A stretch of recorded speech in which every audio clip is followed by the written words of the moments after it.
Let's get started. I think we have enough people. The rest will eventually join. Hi, everyone again.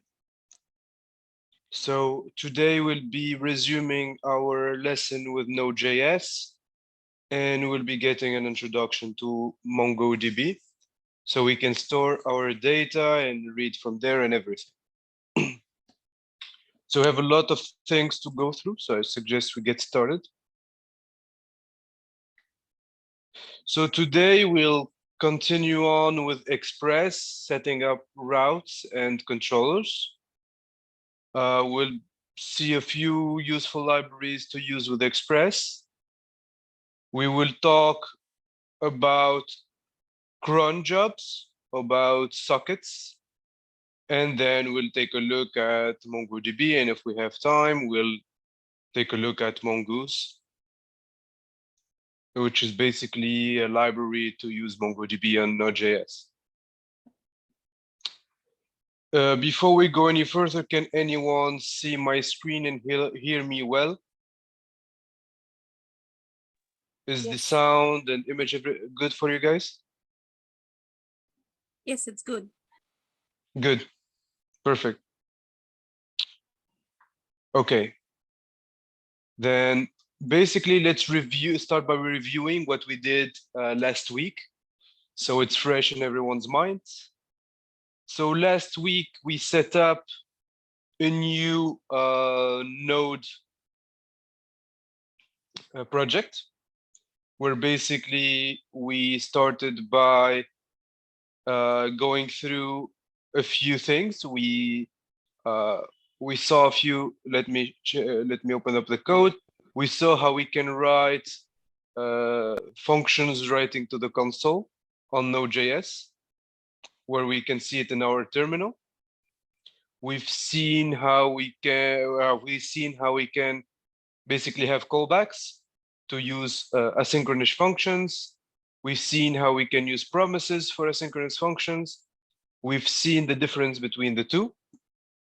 Basically, how with callbacks, we won't have to wait for the next instructions. We've seen how when we have promises, if we use a wait, it will block our code for the rest of the function. Basically, using it here.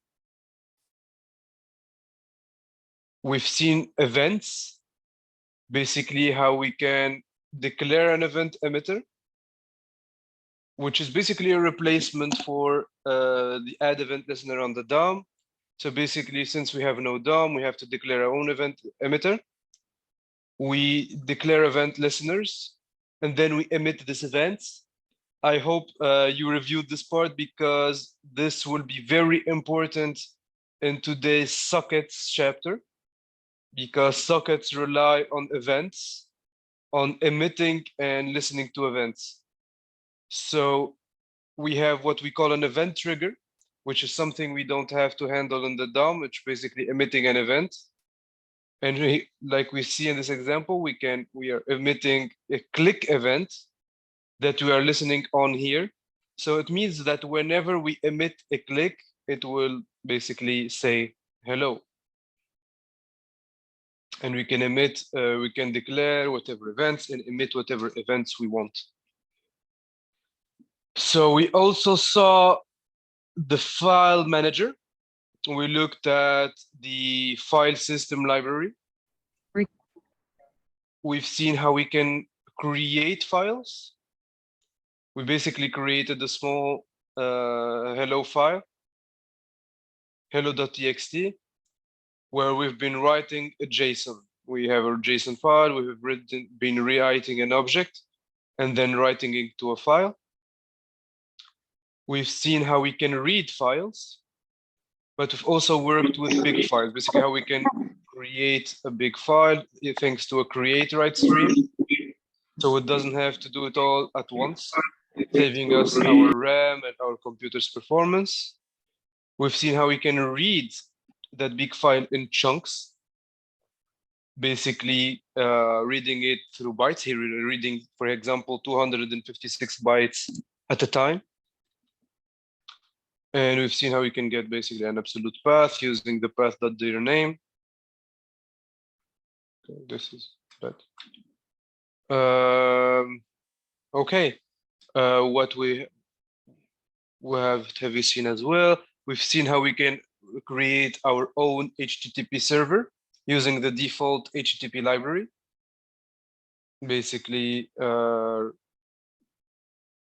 declaring a server using http.createServer, and then listening on a port that we choose. We've seen how we can write our own router based on the URL. We've written a few controllers to return basically HTML or JSON. And basically, we ended last week's session by reviewing quickly how we install and require and launch an Express server. We've seen a few middleware. We've explained what middleware are. Basically here, we're adding a middleware to parse JSON and a middleware to read from URL encoded data.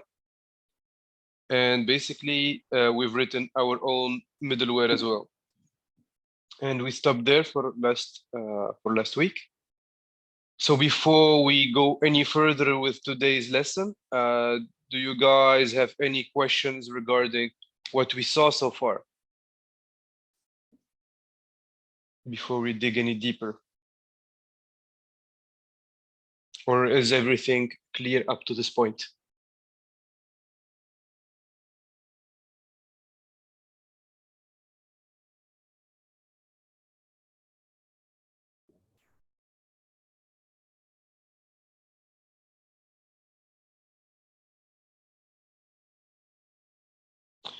All right, I see no questions in the chat, so I'm assuming everything is clear up to what we did right now. Maybe later, Mr. Hazem.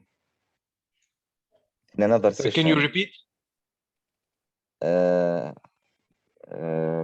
About questions. Yes. In another session, please. Okay. If you give us a session for questions, any problems. Yes, of course. You can please contact me directly and we can schedule a session, even a one-on-one, if you have questions, Hassan. Okay? Inshallah. Inshallah. Okay, good. So let's go forward with our lesson for today. So what we're going to start doing is that we're going to finish setting up our Express routes and controllers. Okay, we're going to write our routes, we're going to write controllers. We've done that with the standard HTTP, but we'll see how we can do that basically using Express. So this is going to be live coding. So let's get back to our code and basically define our routes. So here what we'll do is that we'll create a new folder that we'll call routes, and we'll create another folder called controllers. Oops, not in the routes. We'll create a folder called controllers. Let's add here a file that we'll call test.routes.js. And another one, and we'll just have here index.js. Okay, so we'll start by going here in the index.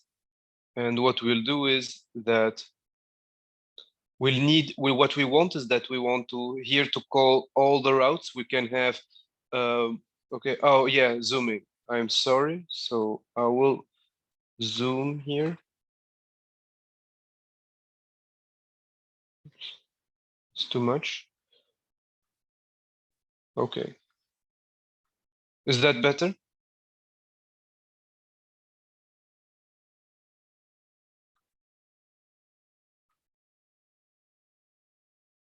Okay, good. Yes, yes. So like I was saying, we'll start by creating a router. So what we'll do is that we'll come here to our index. We'll import Express, and we'll declare our router being an express.router. This should be like this. So this is a router. And then what we'll do is that we will go and we'll import our test routes. Test routes require test routes. Okay. And here we'll just have to go router.use. We'll have a path being test, and we'll have test routes. So that means all routes starting with /test will be our test routes. So now we'll need to go write our test routes file. So let's go here. And what we'll start doing is that, excuse me, we'll do the same thing we did earlier on, that we will call express. Whoops. Express, require express. We'll declare our router here as well. Express.router. And then we'll start declaring our routes one by one. Okay. What routes can we write? Let's write one. Here we'll choose which kind of route it is. We can have get or post or put or delete. So we'll use get routes for now for testing. So let's have one be /hello, and we need a controller here. So we'll need request response function, basically saying what we do when we get this route. It sounds like this: console.log hello go digital. And we'll have another one be goodbye go digital. And then we'll export module.exports equal our router. So here we do this as well, and we export module.exports our router. We'll export it here as well.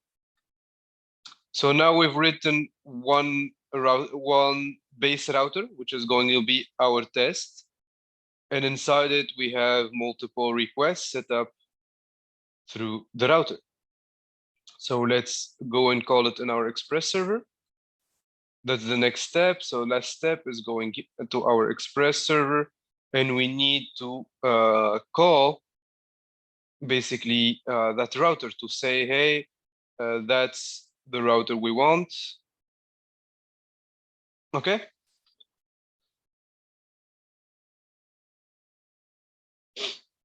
So what we do is that we will come here and we'll call our routes equals require routes, basically calling our index here. And what we'll need to do is that we'll come here, maybe we'll get rid of this,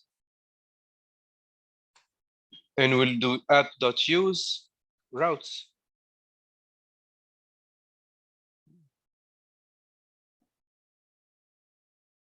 That's it. So we should be all set. Let's try these routes out. So basically what that means is that we should send a GET request. Let's send a GET request to our local host, 8080, which is our port, test, hello. So let's see. Oh, my bad, we haven't started our server. Let's start our server first. So server is online on port 8080. So here, if we launch this, we should see in our console, it says, hello, go digital. Maybe we'll do something a bit better, is that we'll come here. And now let's write basically our controllers to get rid of this console.log. So let's go to the controllers folder we created and add basically our test.controllers.js or test controller. Test controller.js. Okay, seems I did a mistake. Trash and add a new file. Test.controller.js. There we go. And now what we'll do is that we'll start writing controllers, controller functions. So we'll go and do module.exports dot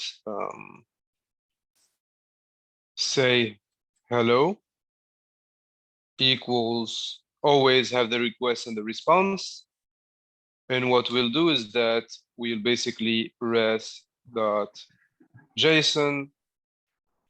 let's say status 200 to say it's fine, .json, and we'll send a JSON with a message saying, hi, go digital students. And let's do the same thing for basically a goodbye controller function.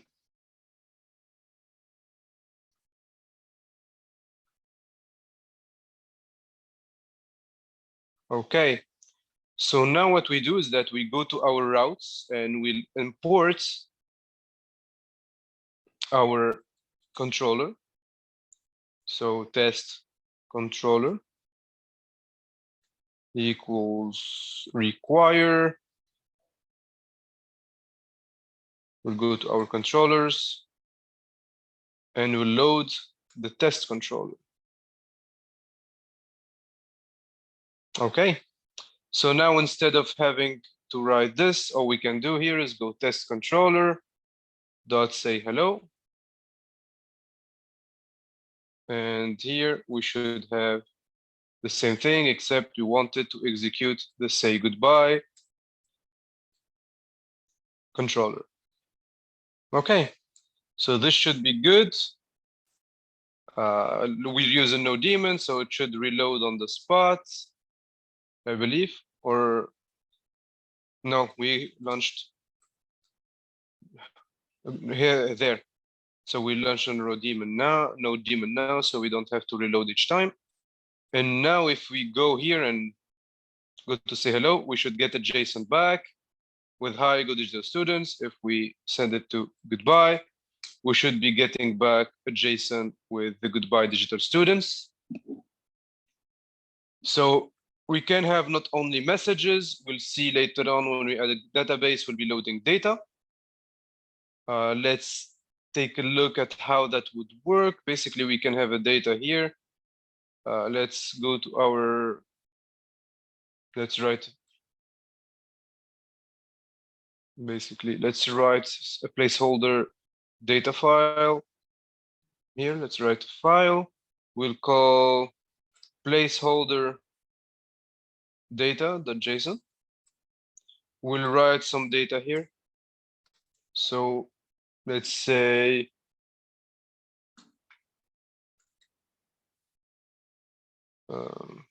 data or names let's say, and we'll have a set of objects like we have in our other app. Legend. No. Zelda. Time. We have the year, 1997. We have developer, Nintendo, and we'll do this for. We'll have here.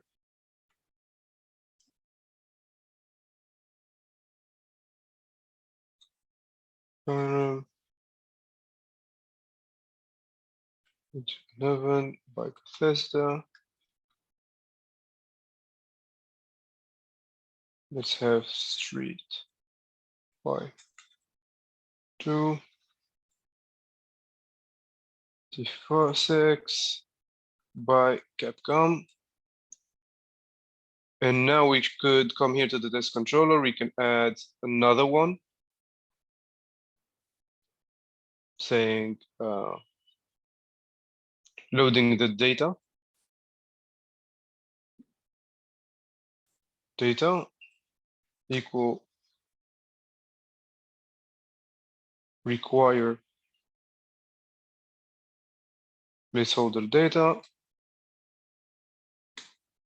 And then we can go and basically send back here, get games, and we can send data.games. So basically here, we need to add a route for that controller, get games. So we'll see later on, we can have here post, we can have put, and we can have delete depending on the HTTP request that you want. We'll see the other ones later on. For now, we'll just be doing the get. So now if I do games, I should be getting all my data. So later on, that's how an API would work, basically. That's how we'll be doing for our API. So is everything clear regarding Express routers and controllers? Because we'll be using that a lot. I know it's quite simple, but we'll be using it a lot. So it's important that you guys understand it well.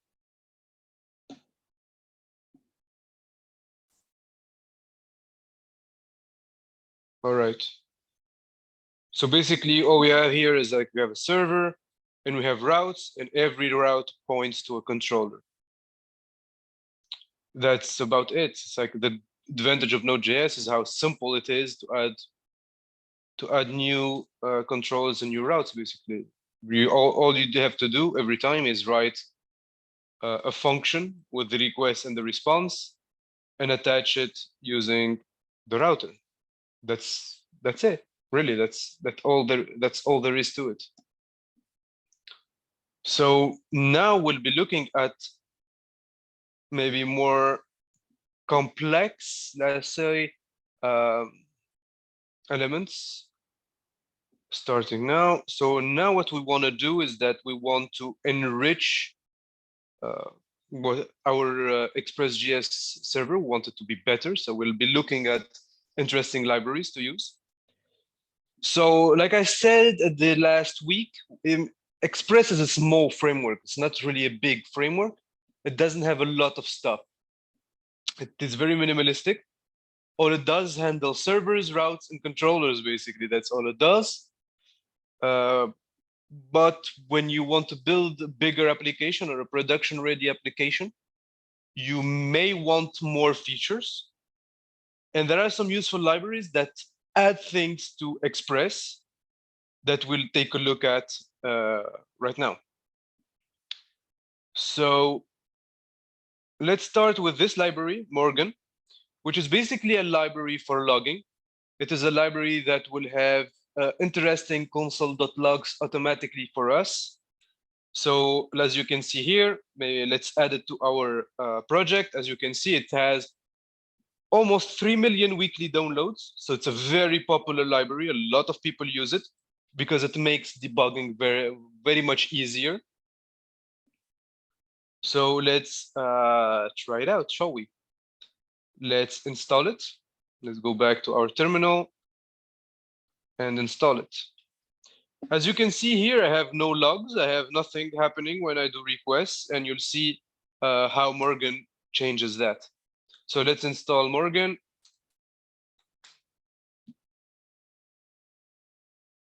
There we go. And let's start back with no daemon.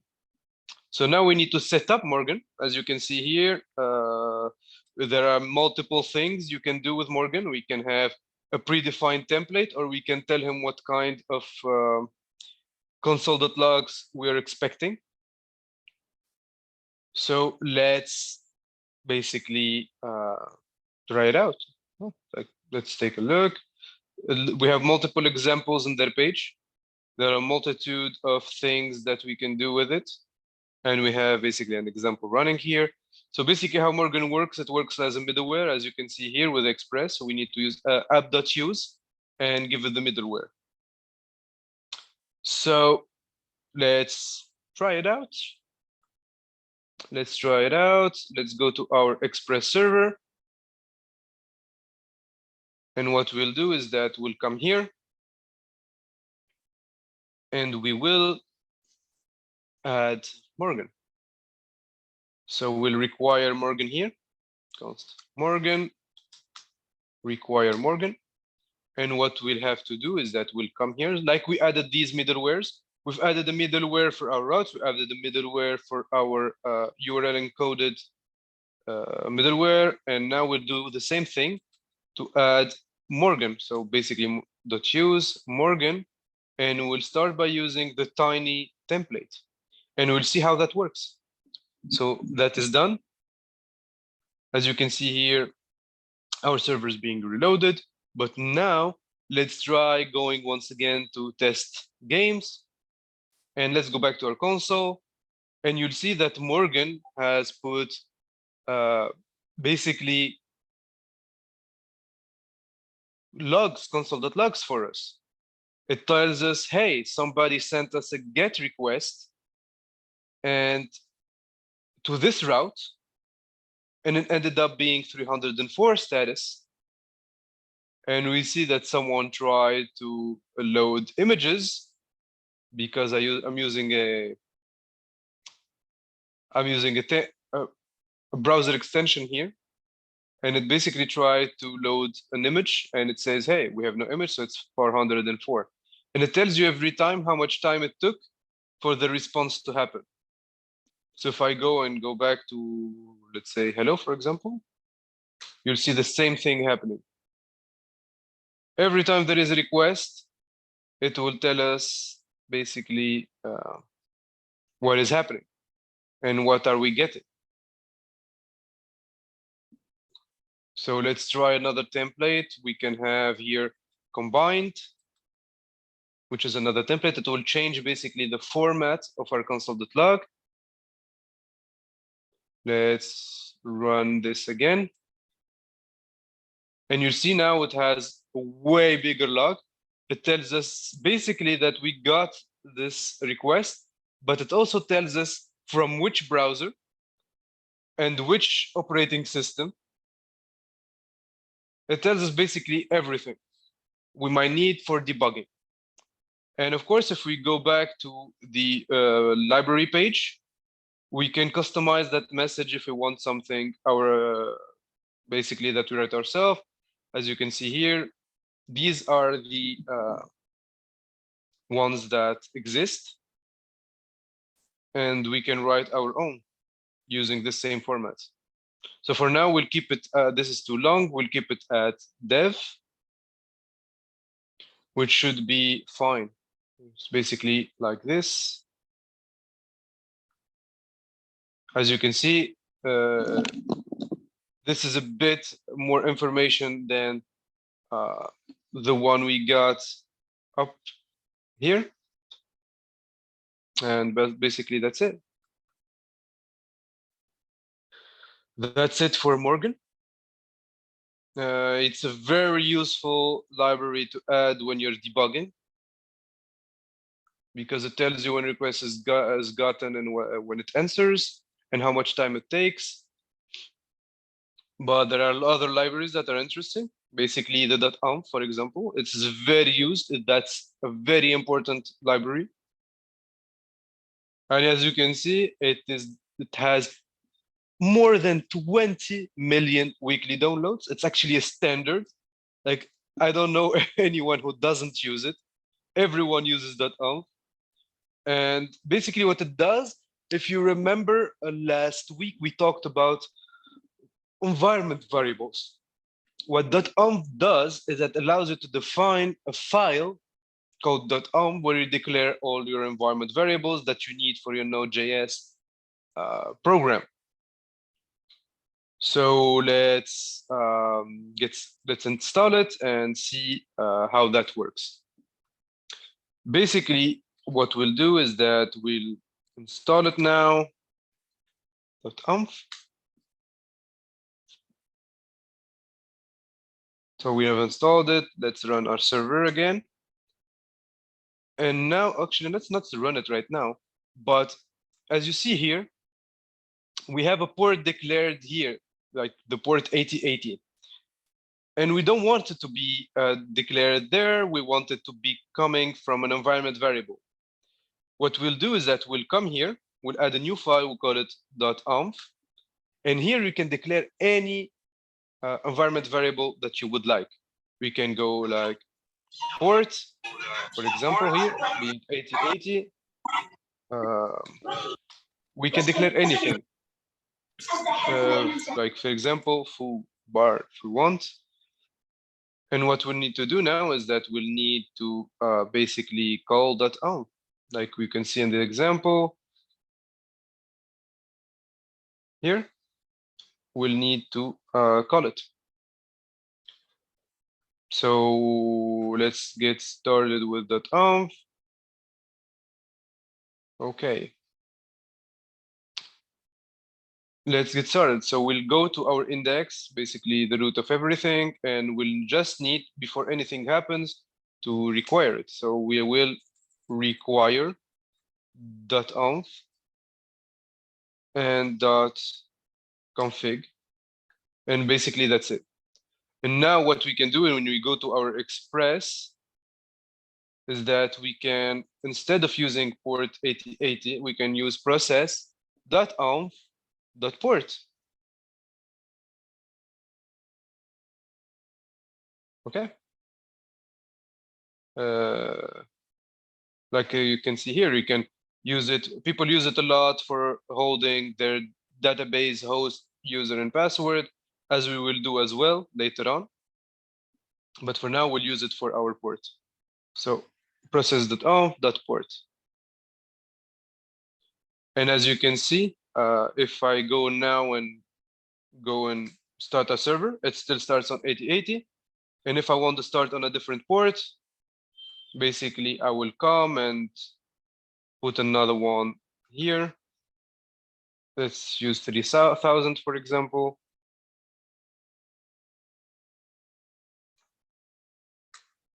And you'll see it switched on port 3000.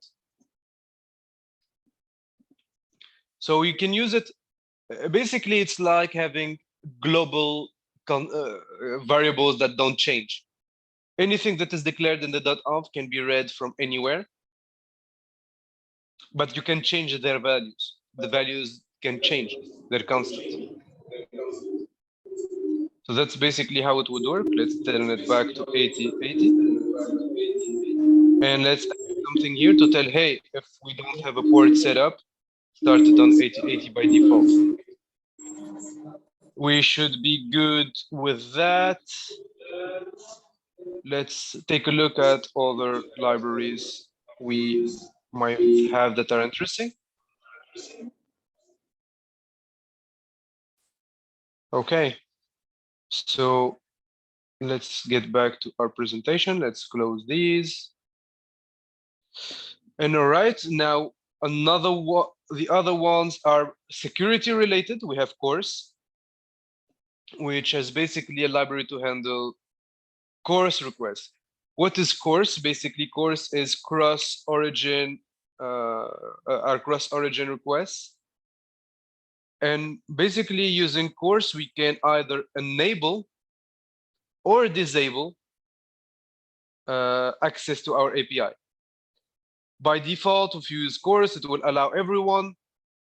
But basically, what happens is that if we don't use course, by default, an API is not accessible if you access it from different machines. So as a security, for example, you would add course and you would test if the request is coming from a website you're allowing to use your API.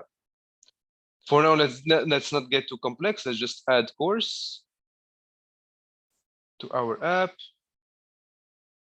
As you can see here, we can configure origins and everything. Let's just add course to our API, so we may later use it from. So we might later use it from front ends and other websites.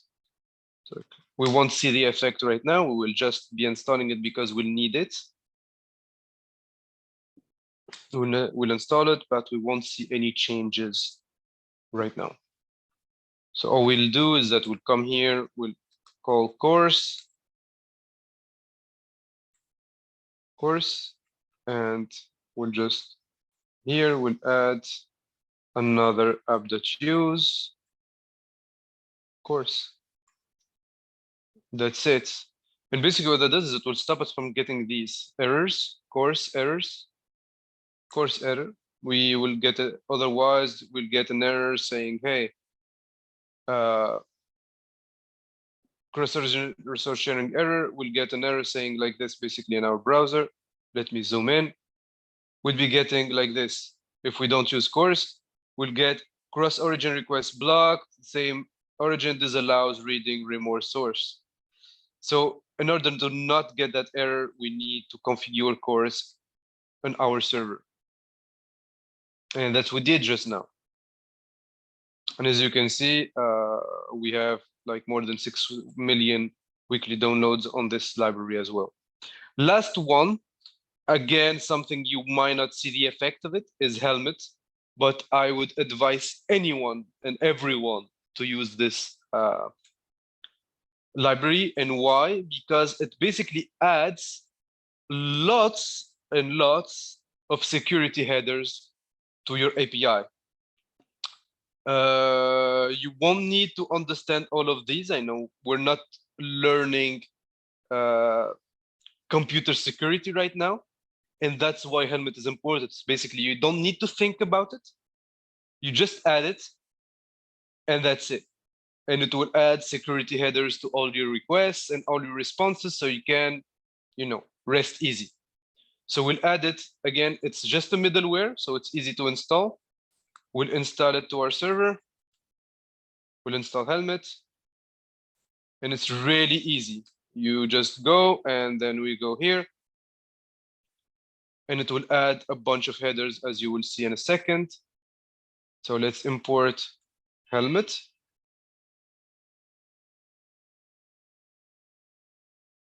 And add it as a middleware. That's it. That's all we have to do.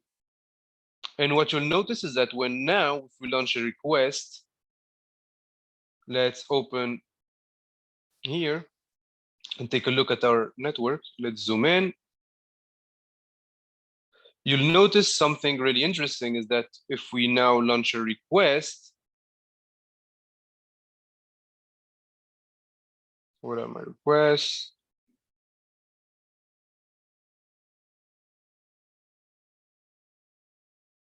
Take all requests.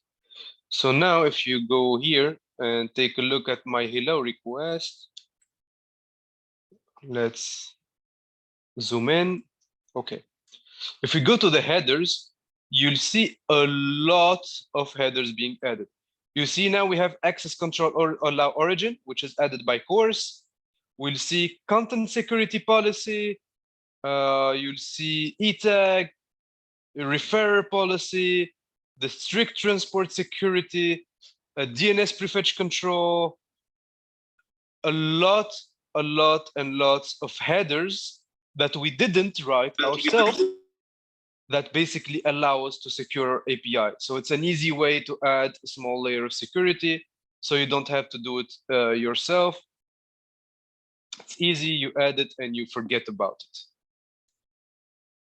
So to me, these are the most important library that are literally must use when you're using Express, because it will really make your life easier as a backend developer to build APIs that are ready to go into production.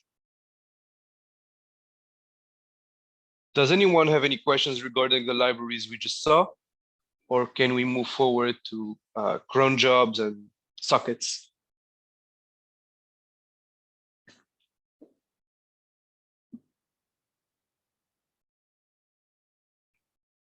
Okay, no questions. I mean, it's relatively clear. We just added a few libraries and a few middleware.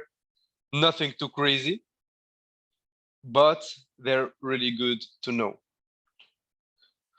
So let's get back to our course and see. Next step, we're going to take a look at cron jobs. So what are cron jobs? Basically, a cron is a program that basically allows us to schedule a repeated task. Let's say you want your server, from your server every day at midnight, you want from your server to send an email to all your users.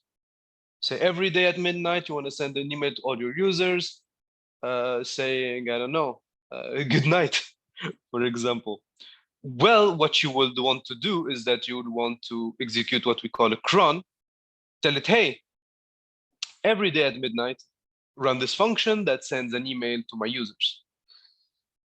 In a lot of most people use cron jobs, for example, to clean the database. For example, let's say you don't want your database getting too big. Every 2 years, what you'll do, for example, you'll configure a cron job that every 2 years will go to your database and delete records that are older than 2 years. Another way to use cron is basically that personally I use cron in my professional projects, for example, to save backups of my database. We've seen earlier how we can, especially we've seen last week, how we can write files. So basically what I do is that I run a cron job that runs twice a day, every day, that reads my database, saves it as a file, and sends it to my AWS S3 storage, which is basically cron job that I use to back up my database in case there is a problem or anything with the database and the data gets corrupted. I have backups ready and I can save my users from data loss. So basic usage in Node.js is using the node library called cron. And basically, what we would do is that we'll create a cron job. We'll give it what we call here a time format. Basically, a good website to help you understand cron, this string times cron times strings is if you go here, cron string generator. I will add this to cron maker, which is really good. Or what another one would be this one. There are lots of generators that you will find. And you get examples and everything. So if you write here cron generator, you should have a lot of tools that you can use. Let me zoom in, maybe it's not very clear. But you can find, this is the most known one. I'll actually put it in the presentation, so you guys, I'll put it later on. I'll find somewhere to put it. But basically, you have this website, and what it does is that it tells you, for example, let's say it gives you examples, and it tests your cron job. So as you can see, cron jobs have 5 characters that can be stars or can be a number. First one are minutes. Seconds are hours. Third one are days of the month. Fourth one are months. And the last one are days of the week. So this example is that I want to run my cron job every day at 4 a.m. and 5 minutes. So it tells you here the result. So let's say maybe I want to use something that I want to run this every 5 minutes. I'll put a star here, and what it does is that every 5 minutes this will execute. Every minute 5, excuse me. Every minute 5, it will execute. If I wanted to run every day at midnight, I'll be like this, and it will run every day at midnight. As it says next at the 7th November at midnight. If I click next, you'll see it would run every day at midnight. If I wanted to run, let's say every January, 1st of January, I'll do 1, 1. And what it does is that it runs every year in the 1st of January at midnight. So maybe I can write a cron job using this to send an email to my users saying Happy New Year, for example. So this is how cron job time strings work. These are called cron schedule expressions.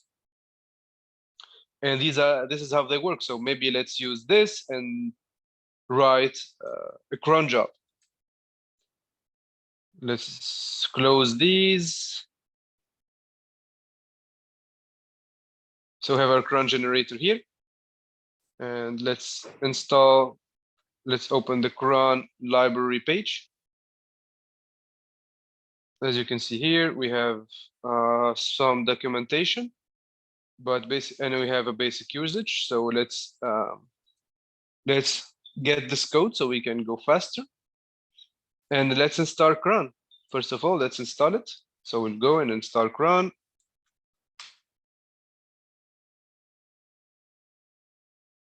Install.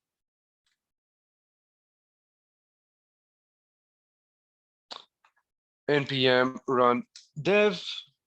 And let's start the cron. Let's go here. Let's add in our examples, let's add another one called cron.js. And what we'll do is that we'll go and have cron job.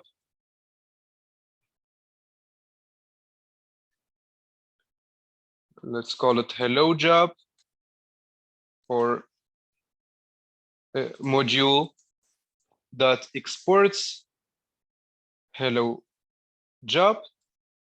And what we want to do is that we'll want this job to be executed every second, but we want it to be in Gaza time. Always.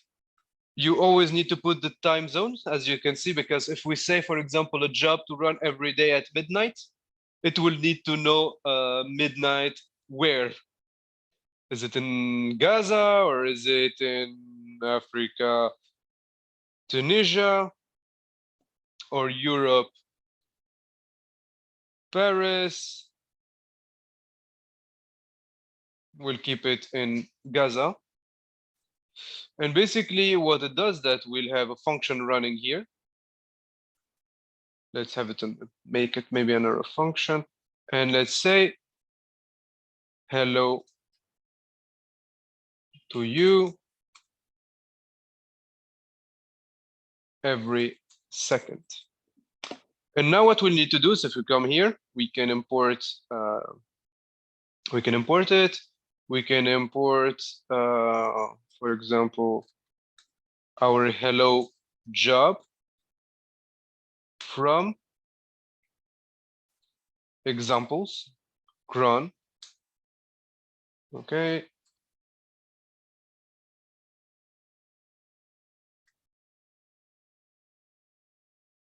There we go. And all we need to do is that at some point we'll go hello job dot start. That's it. If we go back to our terminal, you'll see that every second is going to say hello. If we wanted to execute every minute, it's basically we can try it out with the generator. we can come here and say, hey, I want it to execute every minute.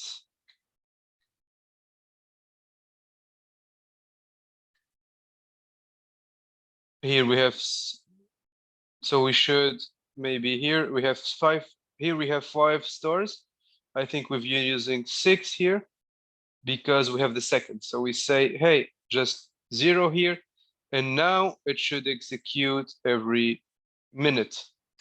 If we do it now, it will execute once per minute. I mean, we would have to wait for it, but you know, it's like whenever minute changes. Right now we're 12:58. If we come back at 59, we'll see that it will have sent us basically a hello. As you can see, it just did it right now. But for the sake of this example, so we don't have to wait, let's skip it every second. So just keep in mind here there are 6 and the generator there are 5, because here we have an additional 1 for second here. So this should be fine. This should be good for the cron. You can have anything executing here in the function. You can read from the database, create files. You do whatever you want in this function, and it will execute at the schedule you gave it. Do you have any question regarding cron jobs, guys? Is there anything that you might need clarification on?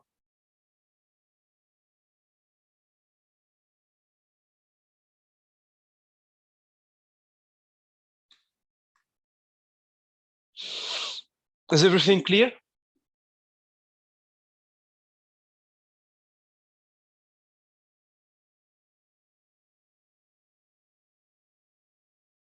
Good. So let's keep going. Next subject is going to be a very interesting one and a bit less simple than everything we saw up to now. We're going to take a look at WebSockets and real-time communication. So we've seen HTTP requests, right?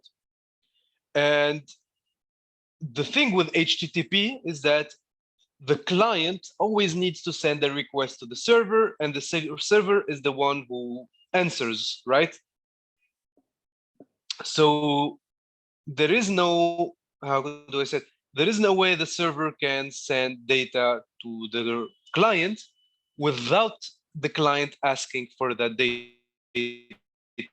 first. And that makes some things harder. Basically, old school technologies that come before Node.js for a long time, one of the hardest things to do, and one of the things that were the less optimized, was writing applications like chat applications. I don't know if some of you remember the old days of Facebook. At some point, I don't know if you remember, but when you got to see if you got messages, you needed to refresh the page. So most people were in front of their Facebook page and we were pressing refresh nonstop to see if our friends sent us a message, because you didn't get a notification, you didn't get anything, because basically they needed to send a request from the client to ask the server if there is a new message. Some people solved that, so people don't need to refresh, by sending a request every 30 seconds, for example, saying, hey, every 30 seconds, I'm going to ask the server if there is new messages, which works, but can be complex and is very taxing for your server because you get a lot of requests. Let's say you have 9,000 users or 10,000 users.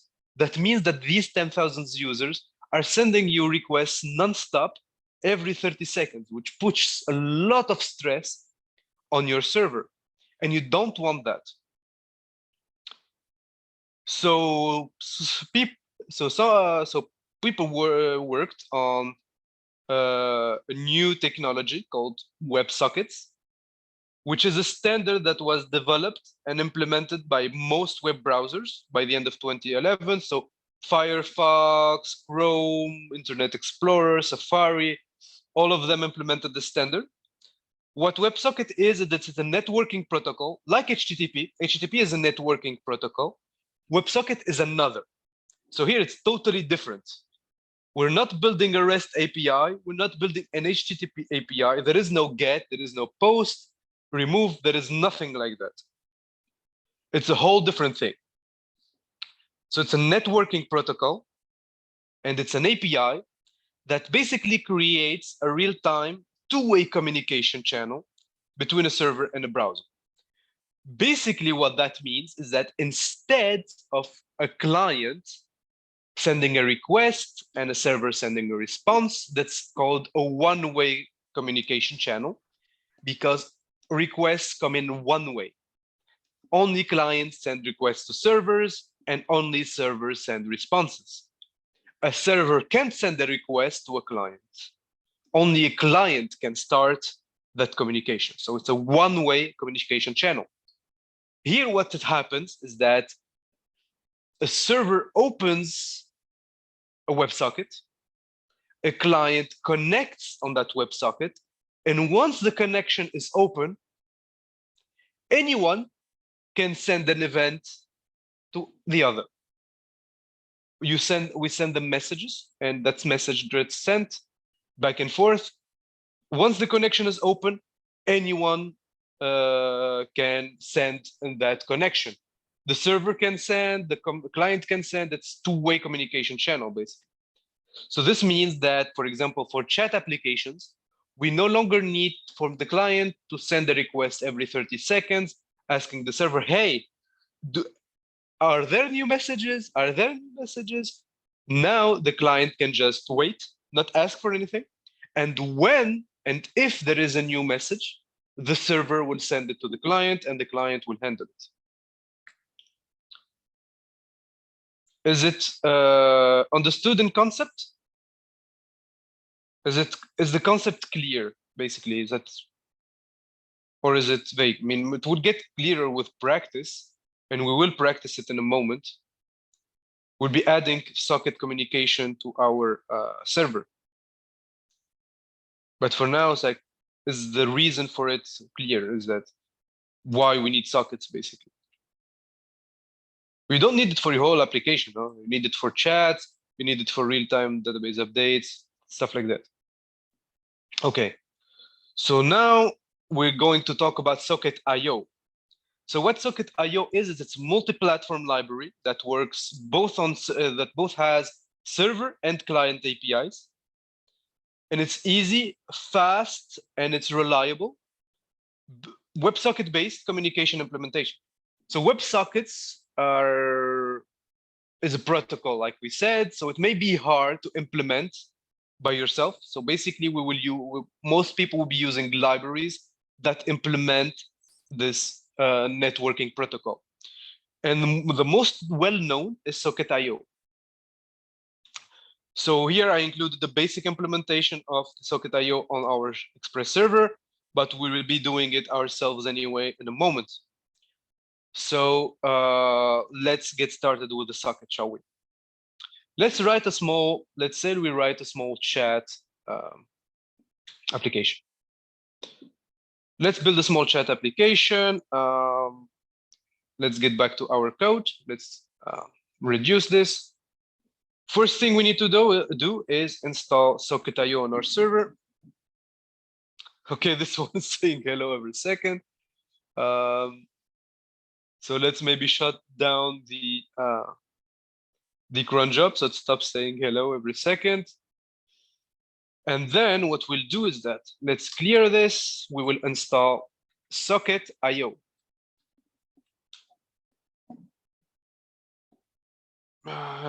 This is it, right? That's the name. Maybe I'll check it.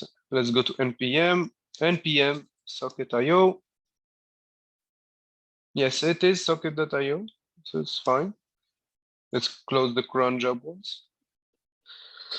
So yeah, that's Socket.io. I wasn't mistaken. We'll be writing that here. We'll be installing Socket.io.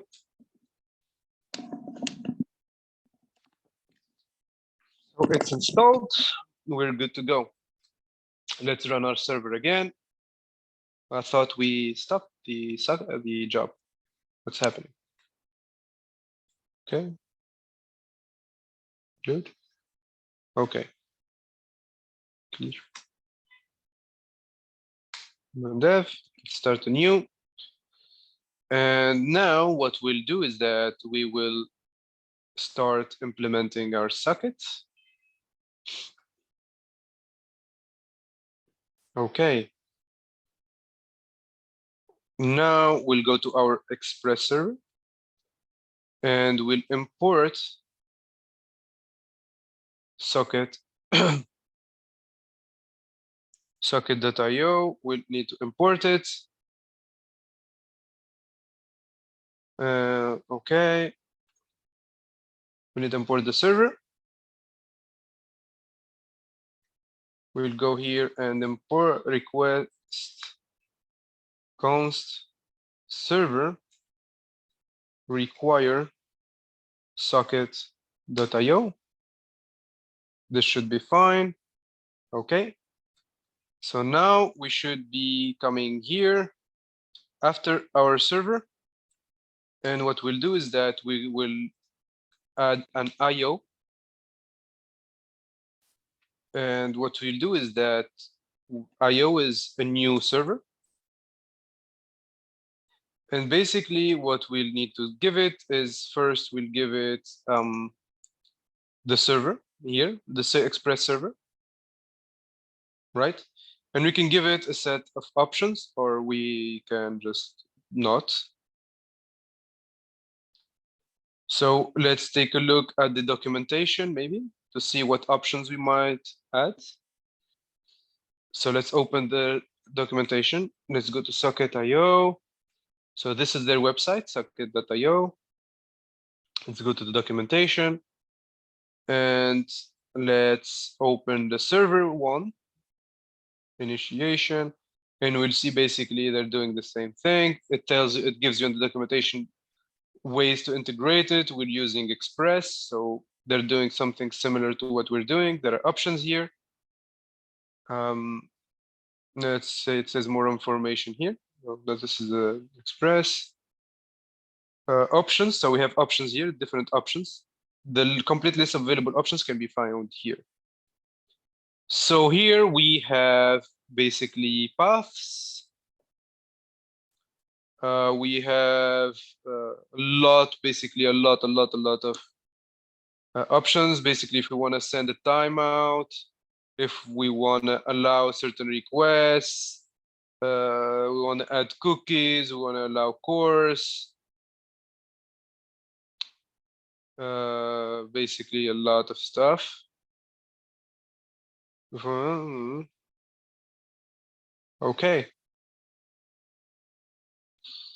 But for now, we'll keep it simple. We will add maybe a custom path, but that's it. So we'll add a custom path here, path, and we'll call it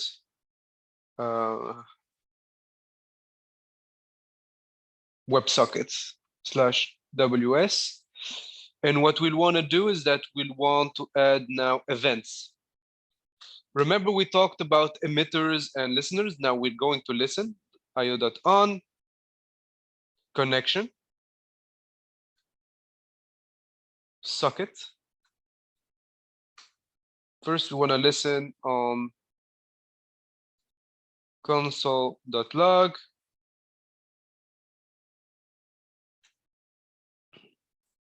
Someone connected to my WebSockets.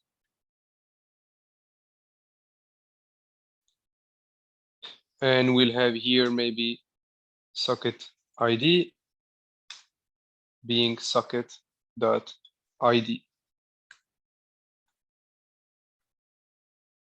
So there we go. It's like every time someone connects, we should get this written.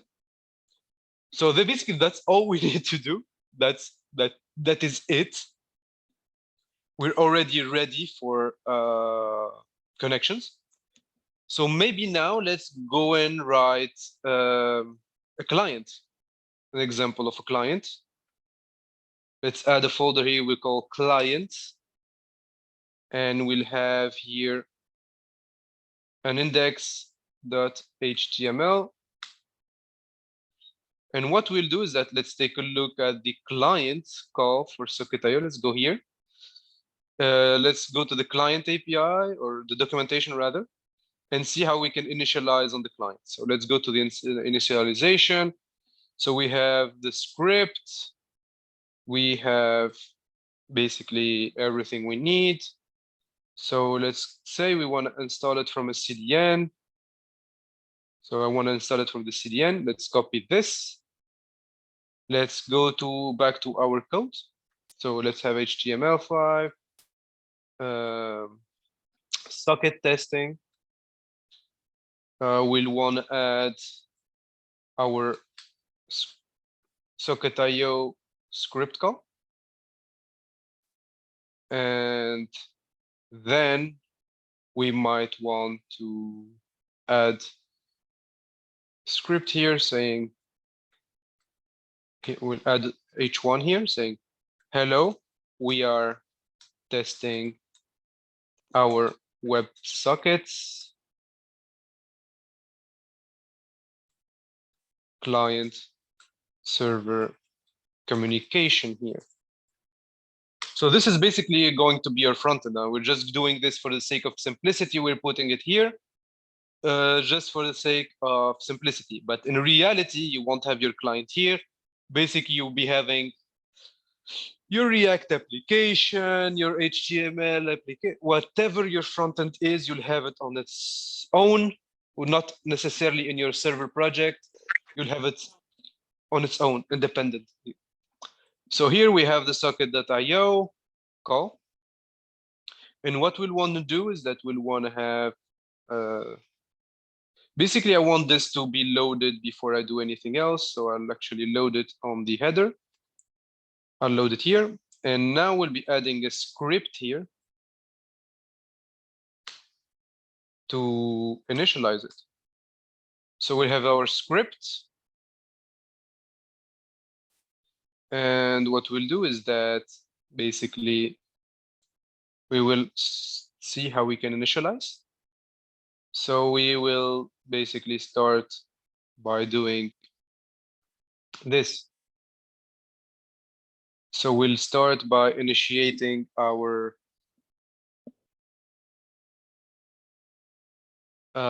connection. So let's take a look at this. Let's do it like this. Socket equals IO. And let's use our localhost 8080/WS, because that's what we did, right? That's what we did here. We went to our express and we've added it on the WS path. So let's try this. We should now get, actually, let's add a listener before we test. Socket instance. So let's say we add this. Okay. Let's get back to our code on our client side code, and let's just add this. One connect. I want to say successfully connected to our server via WebSockets, and we have socket ID being displayed here. Okay. Let's try this out. So now when I open this index.html, I should be getting I should be getting a console.log here saying someone connected, and I should be getting a console.log to my browser saying, hey, we successfully connected to the browser. So let's open the index.html on our browser and see what happens. So here, let's open this console. So here we have error, name not resolved. So it couldn't connect. Here it couldn't connect neither. So I'm guessing there is an issue.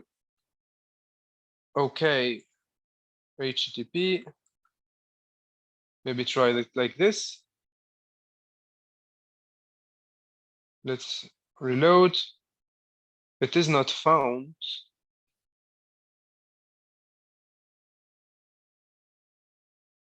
HTTP. Okay, let's go back to our local host. Cannot get, okay.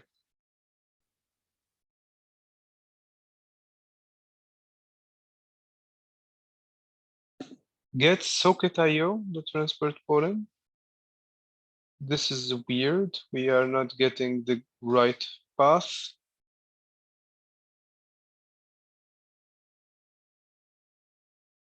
So let's put it back this way. So this was mistaken. Let's maybe try it like this. Okay, it seems we have an issue here in the connection. Server domain or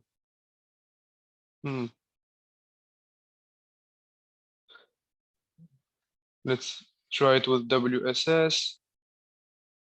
Okay. Does that work any better?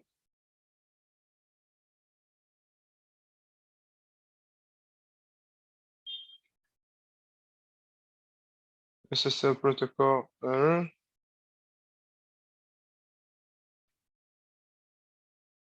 Not found. Okay. This is weird.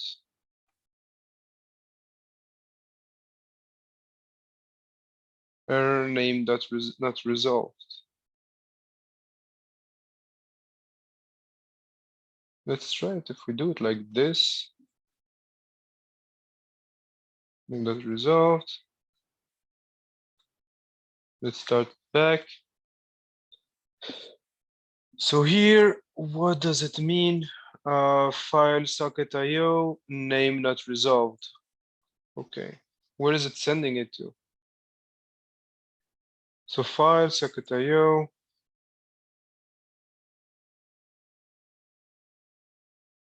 Not resolved. We'll solve this issue together. Maybe let's try to get rid of the path.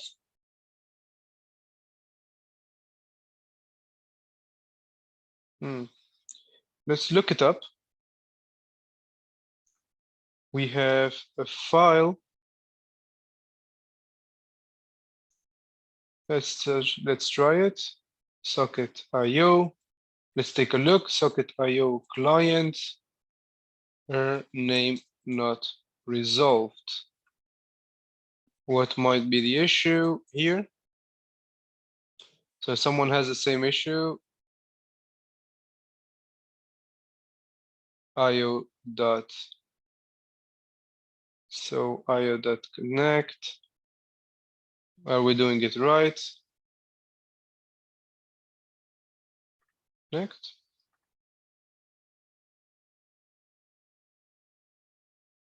Is this better? I don't think it is. No, it's the same thing.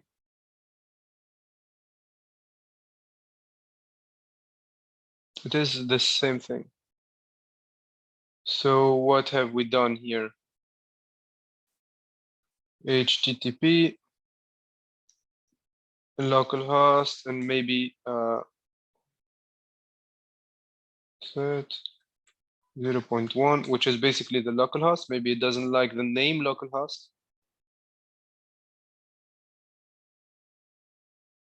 It found /ws. It says not found. Okay.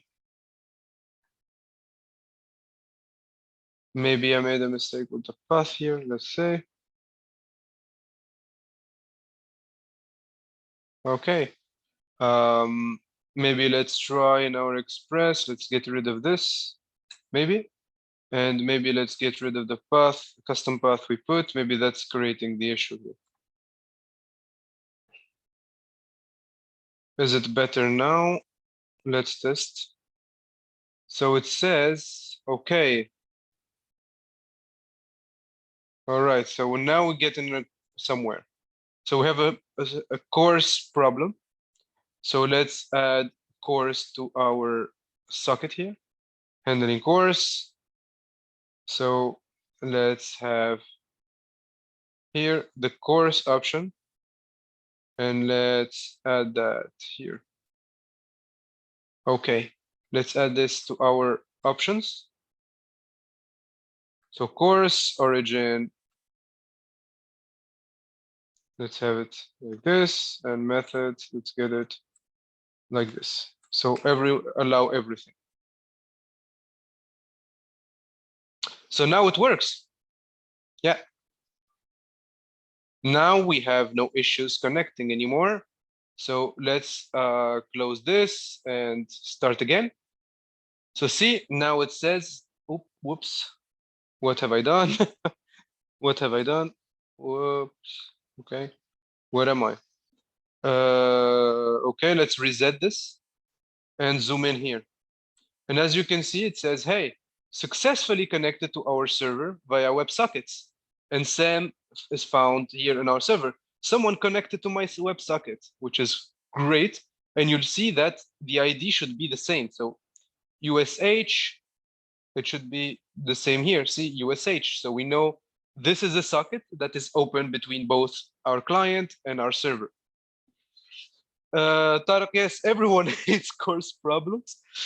But hey, it's necessary, and they're fairly easy to solve most of the time. We just need to add course. So up to this point, does anyone have any questions? We'll be continuing with this bit though. If no one has any questions, maybe we'll try and write some chat functionality. So now that the connection is open, we'll be wanting to start emitting on this socket. So now what we want to do is that we'll do, hey, here, once someone connects, we want to send him, hi, socket.emit I don't know, message. Let's call it chat message or just message. And we want to send hi. The message is hi.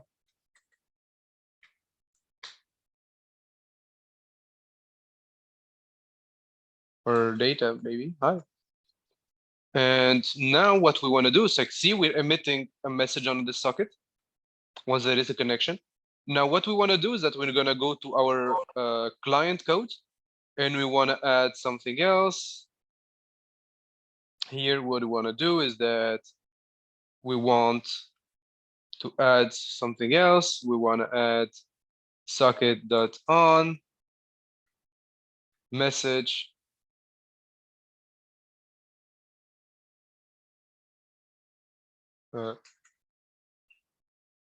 payload, and we want to console.log it .log received message, and we'll try to console.log the payload. Let's see if that works. So let's restart this so we are connected, and we see that we directly received the message with the payload saying hi. So now what we might want to do is that maybe we'll add something here. We'll add div ID my chat or chat. And now what we can do is that whenever I get a message, what I'll do is that I'll go and get my document.get element by ID. I'll be getting chat and chat wrapper element. And then what I'll do is that after that, I'll go and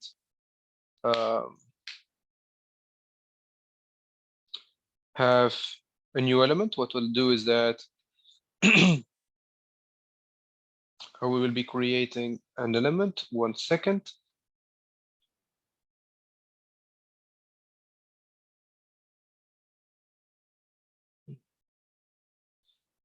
We'll be doing, we're creating a message. Whatever message element.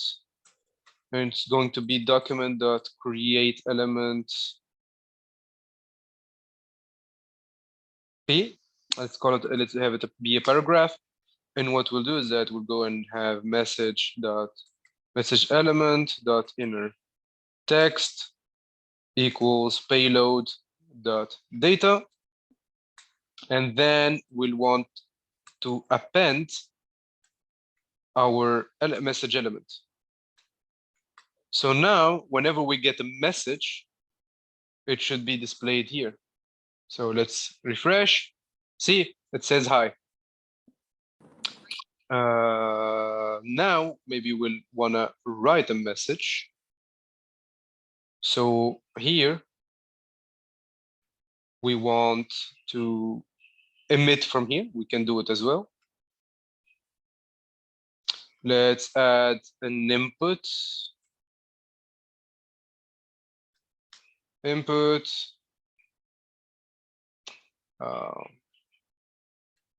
Or have maybe, yeah.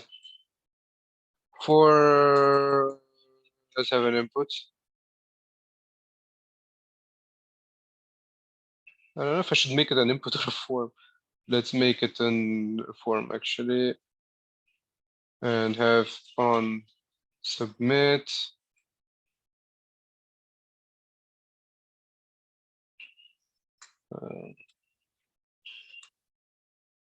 I don't know if I should make it a form, to be honest. Keep it simple. Let's have an input and have the ID being chat input. Let's actually have here chat content. Actually, let's change this a bit. And we'll have it here be chat content instead. We'll have an input here. We'll have it of type text. And we'll have a button with on click, send message.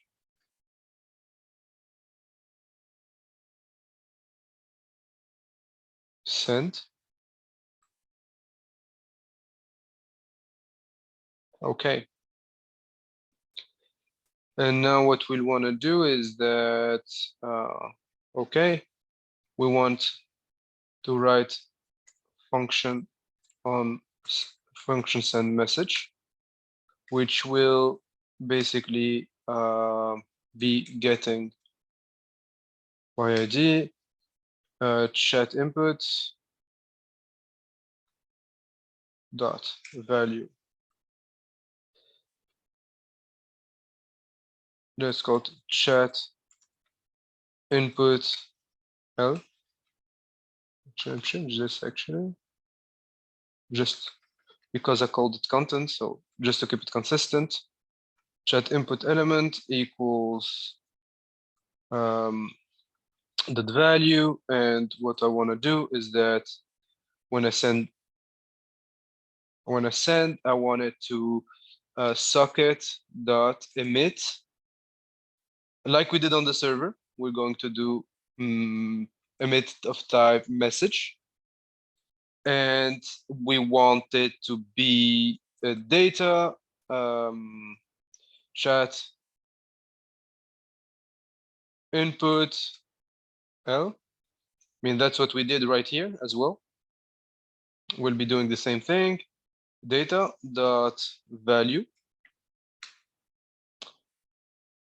And we'll want to reinitialize dot value equals this, and that's it.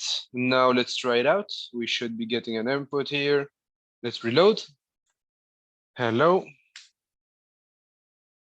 So now we should basically handle the event on our server where we listen to. Basically, we're going to here, we're going to socket dot on this socket on message. I want to be getting the payload, and I want to say, hey,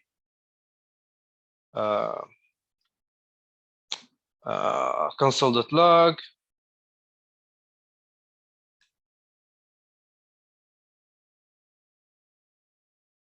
message received, and I want here to have payload.data. So let's try this again. Let's connect again, and let's hello.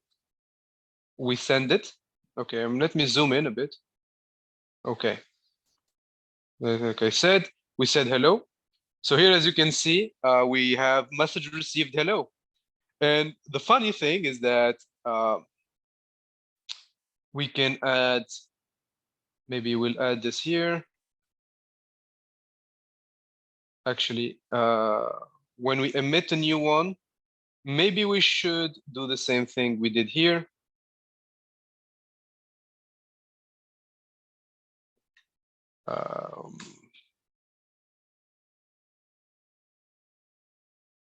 Okay, and we should put the inner text at chat input that value, so we can add it to our chat. And the funny thing here, so here we can have hello. Okay, let's reload this. So we can say hello. We send it. It should be added to what's happening here. Chat content determined by ID. Chat content. We're creating an element P. We're putting the index. Oh, we didn't append it. My bad. So once we append it, it should show up. So if we send hello here, right? So we see hello. And let's actually create a kind of a chat bot, which is going to be fun. So here, let's have here if payload dot data dot to lowercase equals hello. Let's say hello, say hello directly back to them. So let's get rid of this and have a message saying hi, right back at you. And you'll see now what will happen is that if we say hello, it will, oops. If we say hello, it will answer with hi. If we say anything else, it will not answer. And we can actually write a chatbot, which is getting fun. So you can write a chatbot here. We could have, instead of if here, we could have a switch case. We could have a switch case on the payload.data dot lowercase. And we can say here if it says hello, and let's have a message here. Let's have here, let answer being an empty string, let answer. And here we have if answer, then socket.emit message data is the answer. And what we'll do is that let's take this, let's get rid of this. Let's say if it's hello, we'll emit this, answer will be, excuse me, so let's take this. So answer is going to be hi, right back at you. And we can write a chat, but here we can have another case here with, I don't know, how are you? Let's say, I'm fine. I am just a server though.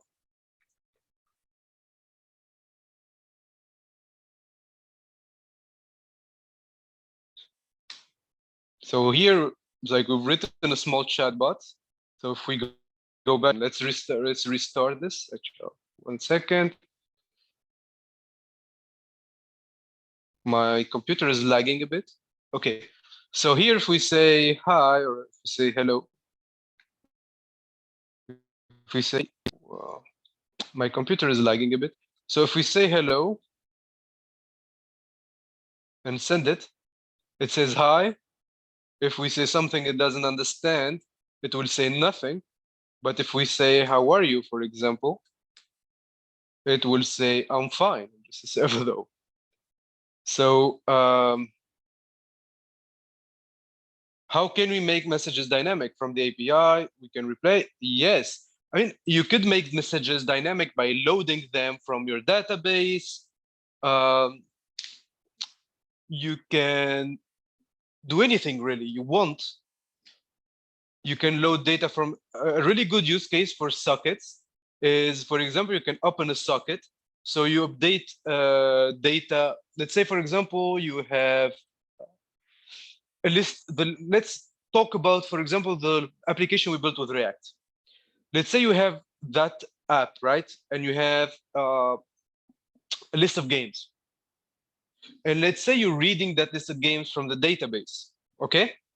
And let's say, Iman, Ibrahim, you and I are both using the app, and you add a game to the database. How would I know that you added a game? So I'd need to refresh the page to see the game you added.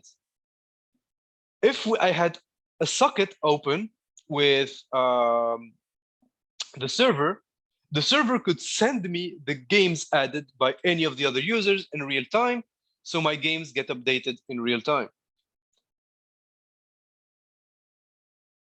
But technically, to make the messages dynamic, yeah, you could read them from the database, you could read them from anywhere. Like, really, you're totally free to get, and it's not only for messages. I mean, you could send data here. So, for example, here, you could get, could have another one. So we use messages, but you remember we have data right here in the placeholder data. We could technically get that from here. We could go and we could go here and have, sorry,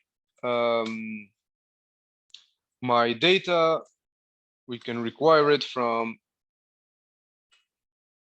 placeholder data, and we could have on, for example, socket on when it connects. I could, for example, emit socket dot emit, and we could have another type, data, or data, and I could here have the my data,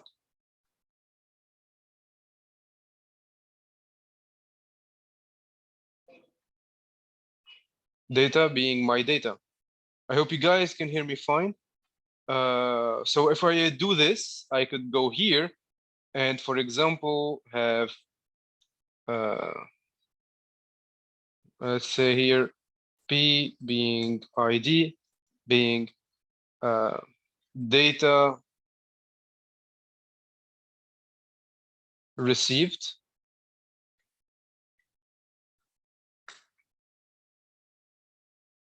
I'll keep that empty. And what I could do is that I could here have socket message, but I could also have socket dot on data. I could have the payload, and here I could get document dot get element by ID as usual, and I could have data received. Data received.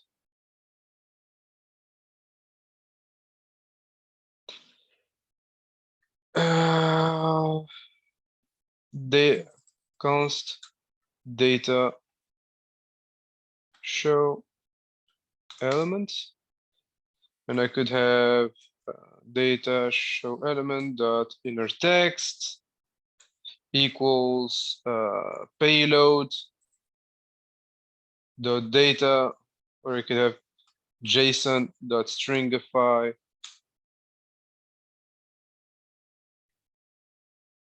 payload dot data basically. And now if I refresh the page, as you can see, I'll be getting the data here. I don't know if that answers your question, Iman Ibrahim.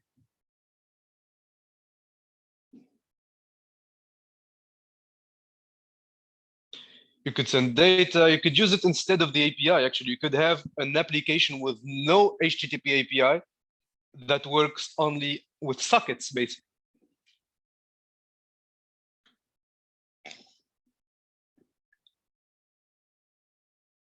It can totally replace your API. I mean, HTTP is easier to handle than sockets. But otherwise, yeah, you could definitely have something written totally with socket. And actually, it has a name. It's called event-driven programs. If you're interested, I advise you to look it up. It's called, like I said, event-driven architecture. Let me show you. So if you go here, if you go on Google and write event-driven architecture, you'll see EDAs, you see an explanation. And basically what it happens is that instead of having HTTPs, event-driven applications rely on sockets and events on the socket for transmitting data and for transforming the state of the app and everything. So it has a whole name, it's event-driven architecture. It's a bit complex though, and it's not very common. It's very modern, but you won't see a lot of clients using it. But hey, if you want to build a personal project with event-driven architecture, that's actually a very interesting project to build. And it's a lot of fun. So yeah, if you're interested in Ibrahim, I advise you to take a look at event-driven architecture and try it out. So I think it's time maybe to take a 15-minute break before we go on to MongoDB, because we're seeing MongoDB next. So maybe let's take a 15-minute break before we move on and go take a look at MongoDB and finally have a database. Okay? Is that fine with you guys? Nice. Okay, you guys take 15 minutes and see you back then back here at 2 p.m. See you back here at 2 p.m. in 15 minutes so we can finish looking up MongoDB. See you in a bit.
ده بقولك نصفانة ومحلوة.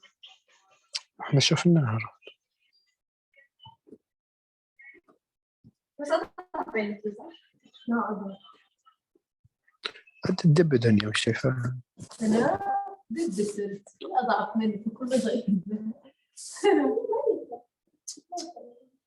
لا نصفر. شاد حيلها بدها تمشي زي امها.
Hi again.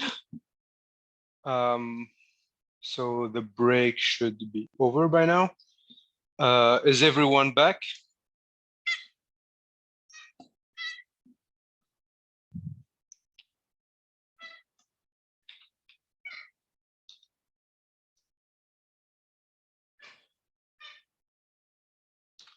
Well, as soon as everyone is here. Okay, so let's get back into it.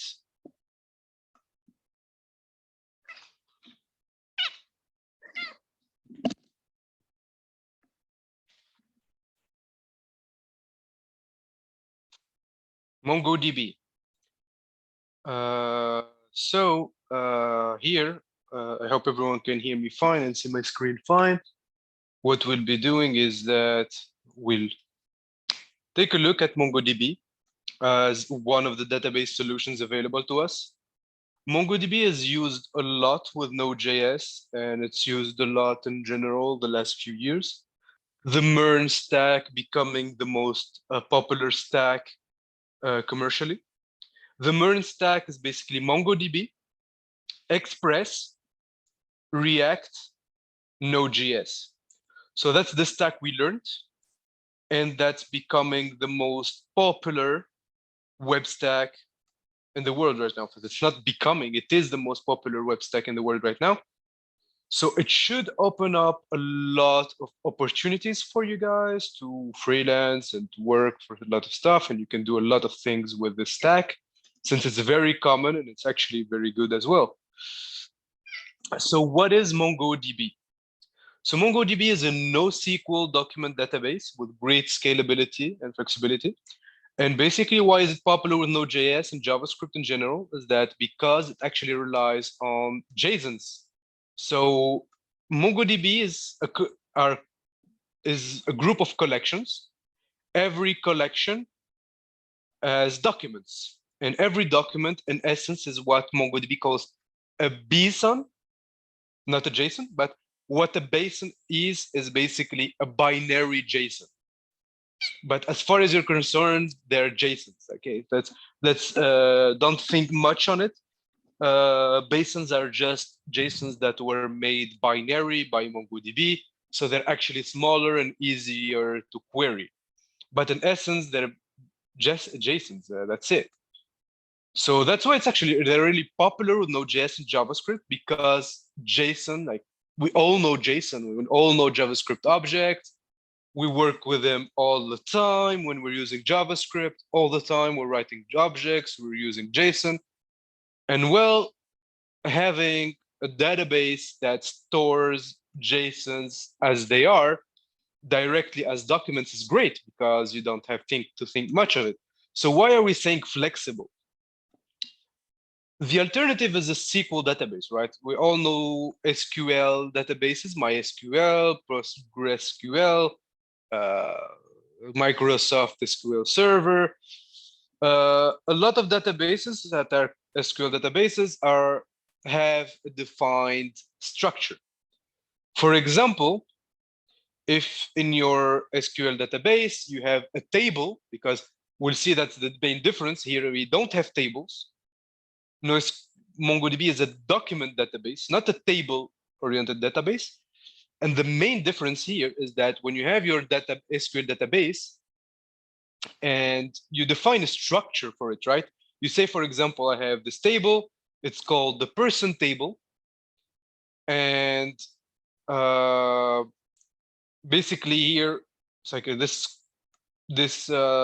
schema here, this diagram here, you see the correlations between both databases, SQL and MongoDB, for those of you who already know SQL.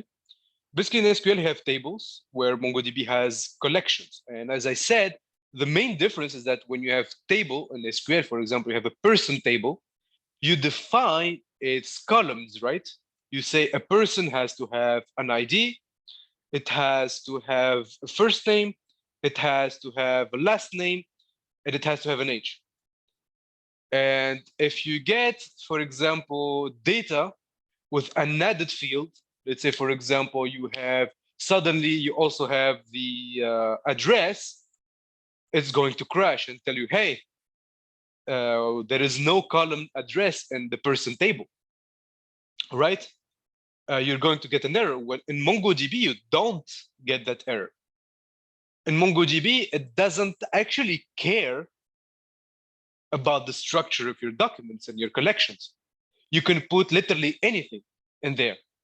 You can have you can actually, for those who know Reddit, I don't know if some of you know Reddit, but the first version of Reddit as a web app, they actually ran on MongoDB, and they had the whole app in a single collection with just documents changing all the time. So it's a single collection.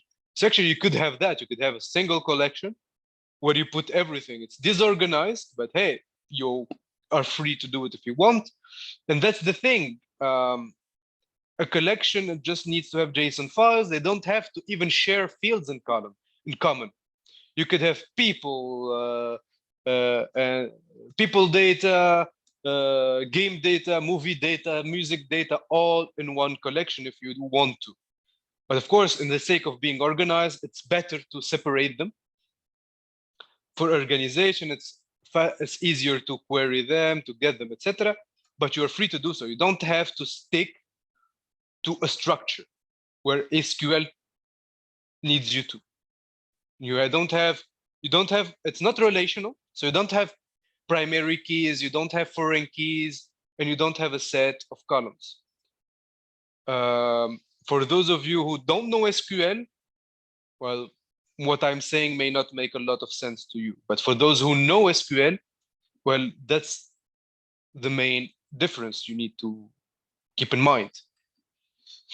So, okay, we'll start MongoDB, but we'll try to start it fast and efficient. So we'll be using MongoDB Atlas, which is a multi-cloud application data platform. Basically what it means is that we'll have directly our database in the cloud, and it will give us access to that database directly without us having to install a database directly on our machine.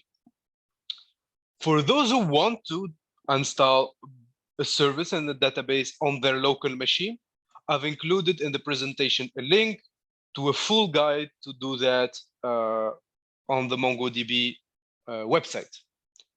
But it's better to use Atlas because when later on we'll deploy our server application, well, it won't be able to access our local database anyway.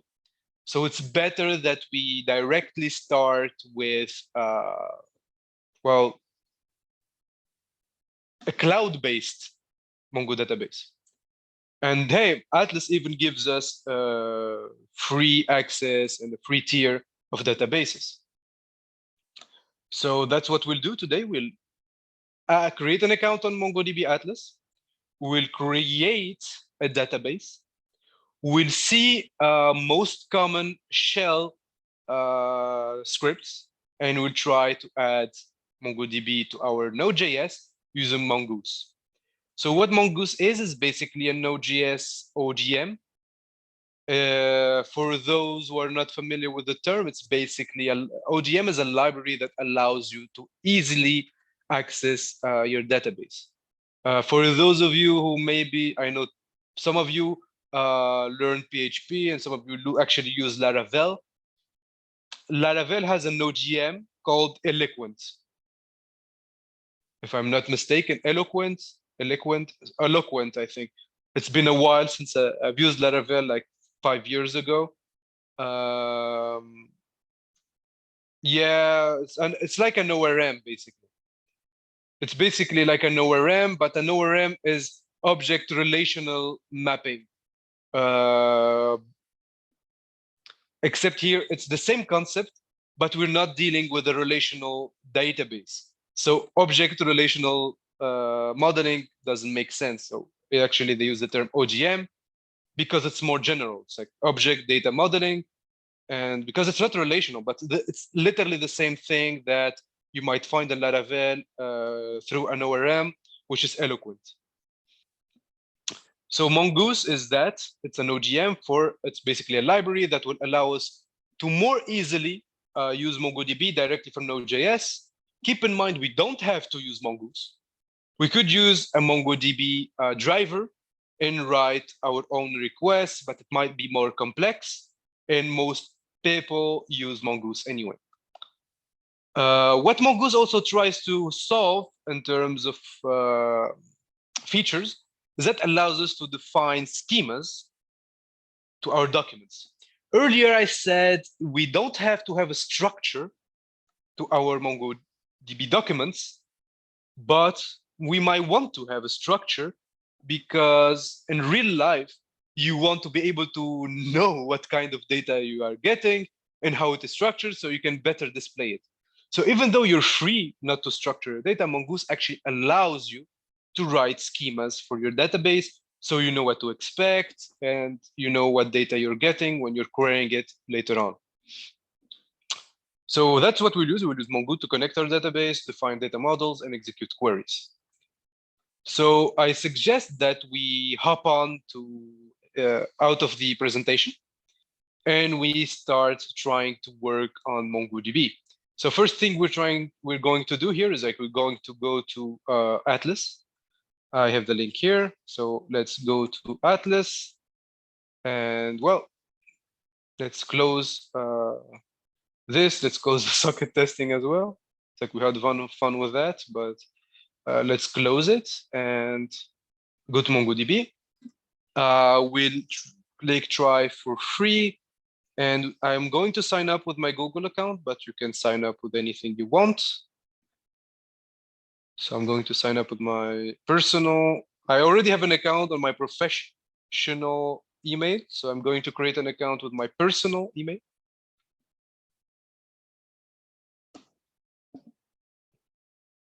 So yes, I'm going to submit. And that should get me an account on MongoDB Atlas. So registration done. It should redirect me now to my MongoDB cloud.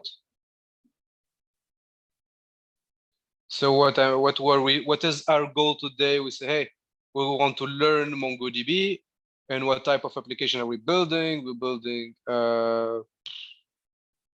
let's say we're building, what are we building? We're building, let's say other. It's other. I mean, you don't need to know. What is your preferred language? JavaScript. Okay. Academic project.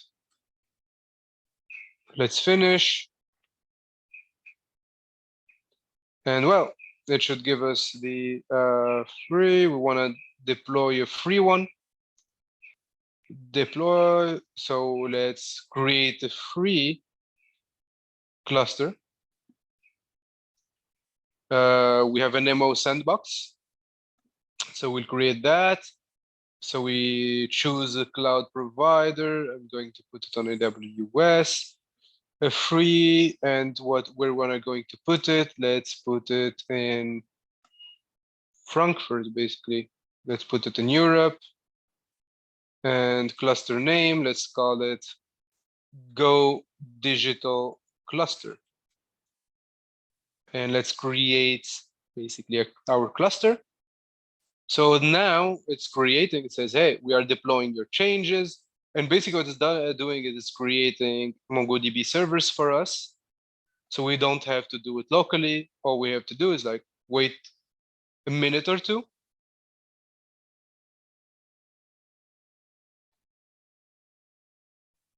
And we should be good.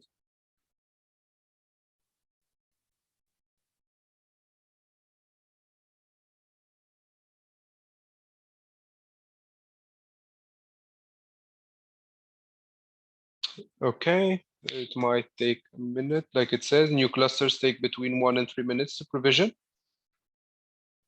So let's wait between 1 and 3 minutes, I guess. Like all we did here up to now is create an account and create a free cluster. I hope that the steps were clear, but it shouldn't be hard to do.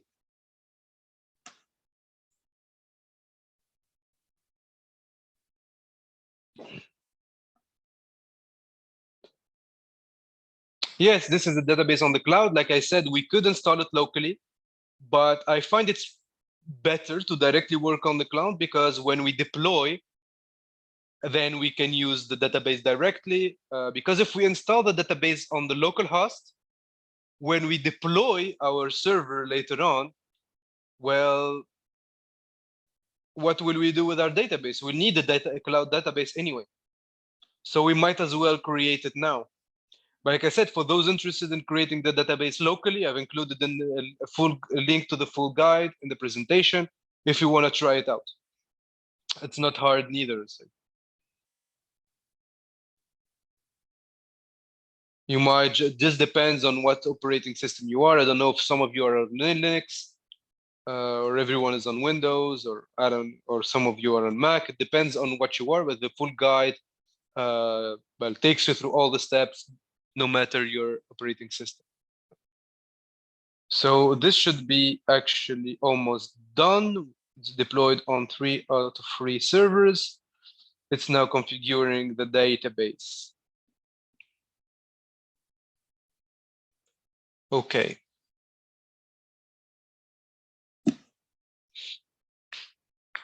Almost done. Should be only a few seconds left. Okay, seems like it's done. Maybe let's refresh the page. Okay, and if it's done, we should be able, yes, we should be able now to connect to it and browse collections and everything. Okay, so it seems everything is done. So actually, first thing we're going to do is maybe connect to it. Okay. So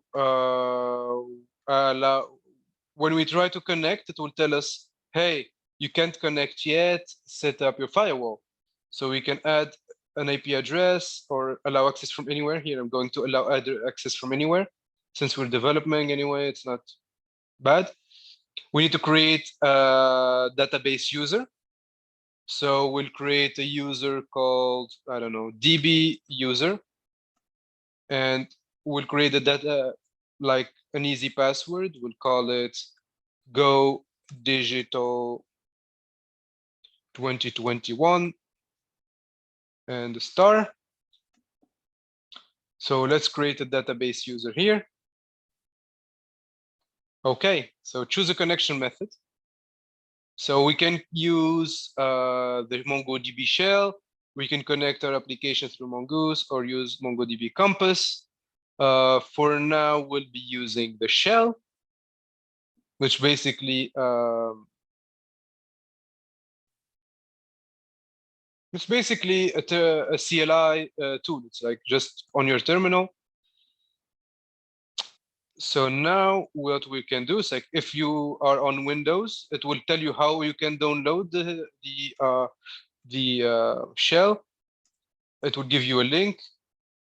If you are on Mac, it should give you a link as well. If you're on Mac, it should tell you how to do it. If you're on Linux, it should give you a link as well.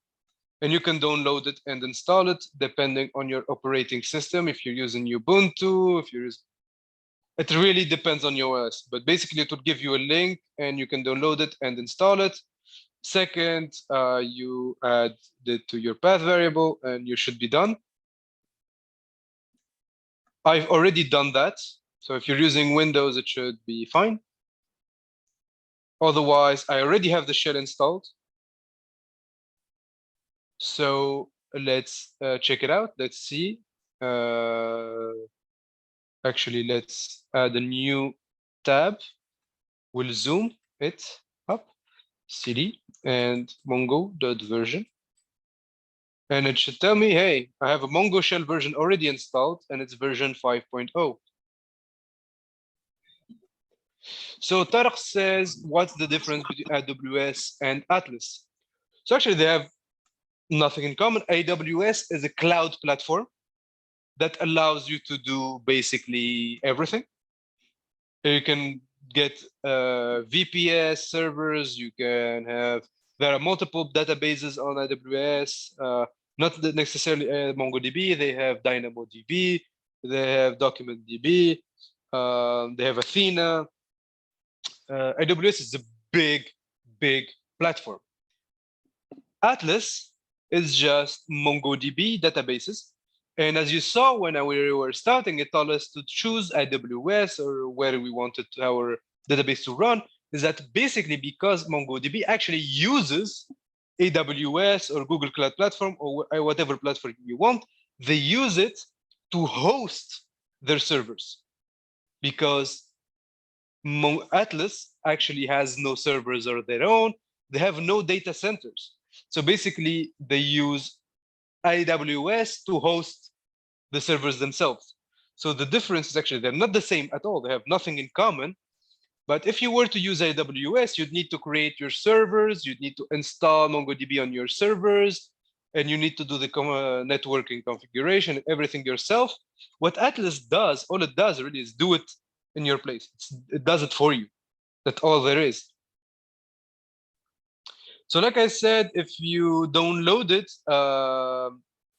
MongoDB here, if you say I do not have MongoDB Shell installed, you download it and install it. After installing it, you should, when you run in the terminal mongo -- version, you should get the version of your Mongo shell here, okay? Once that is functional, they actually give you the shell actually request, the shell command, and you can actually just copy it here. And as you see, there is the link and the username. We call the username DB user anyway. So we'll call our database my first DB. And once I press this, it will actually ask for a password. So we'll write the password we chose earlier. And hey, it should connect me now and say, hey, you are connected. See, we are connected now. So I can do db.collections.list.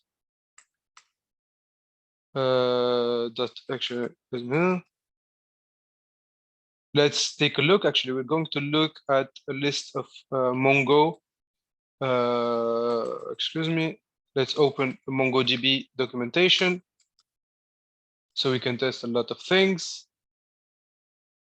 So let's go here, and you can see we have CRUD operations. So we can read. Actually, I made a mistake in there. Okay, the collection is fine. So if we go and do, I don't know, db dot what can we do? db dot. Okay, let's create maybe a collection first. Like as you can see. 1 second.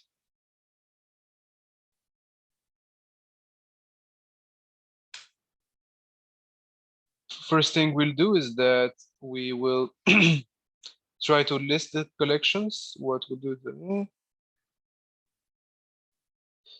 do is that we'll do db, if I'm not mistaken, I think I forgot the command. It's like db dot, what is it again? Get collection names, I think. Whoops. db collection names, and you'll see that we have no collections here. So what we'll do is that we'll do db dot collect dot maybe games. Oh, we create games. Dot games or dot okay, dot games. Since that's basically the example I've always been choosing. Dot insert. And what we'll do now is that we can have here, we can have name of the game,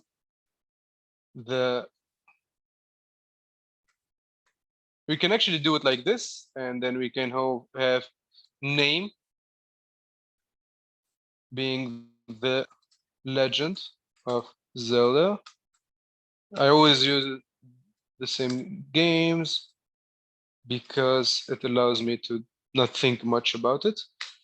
We'll do year like we used to do, 1997. We'll do what else? Developers, Nintendo, and we can close this actually. And hey, it says, okay, insert is deprecated, use insert or insert many.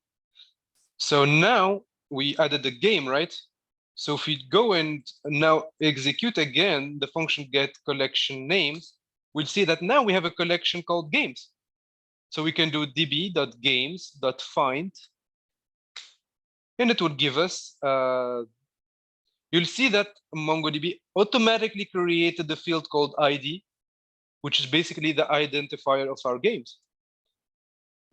So you can see we can find our game here. Another thing we can do is that we can insert many at a time. So we can write db.games.insert many. And what it does is that we'll create an array. And then what we will do is that we'll create an array. And first thing we'll do is that name, let's call it Pokemon Blue. Let's say the year is, actually it's 1997 as well. And the developers are actually Game Shark. We'll create another game as well that will have the name for here. Maybe I'll zoom in a bit more. A name of the game will have the Elder Scrolls 5 Skyrim. Year is going to be 2011. And the developers are going to be Bethesda. Actually, let's create another one, a third one, and which will be again named The Witcher 3 Wild Hunt. It was made in 2014. The developers are CD Projekt Red. And we are done with this. So now if we execute this, it should say, hey, we inserted these three. So now if we go again and do games.find, you'll see that we have in our database here, a Legend of Zelda Ocarina of Time, we have Pokemon Blue, and we have Skyrim, and we have Wild Hunt. So that's my first DB. What we can do as well is that maybe we want to change DBs. We can use db.use, and we can create a new database. We'll call it my second DB. db.news is not a function? What is it called then? Let me check this out, because I seem to have forgotten how to change from a database.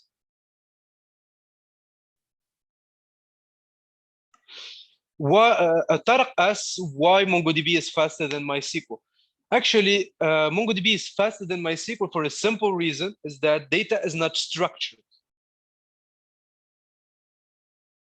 That's why. So basically, MySQL needs to check for structure. It needs to check for primary keys, foreign keys, relationships, etc. While MongoDB is basically chaos. So that's why it's fast, actually. Like I was saying, so how do we change again? Go show.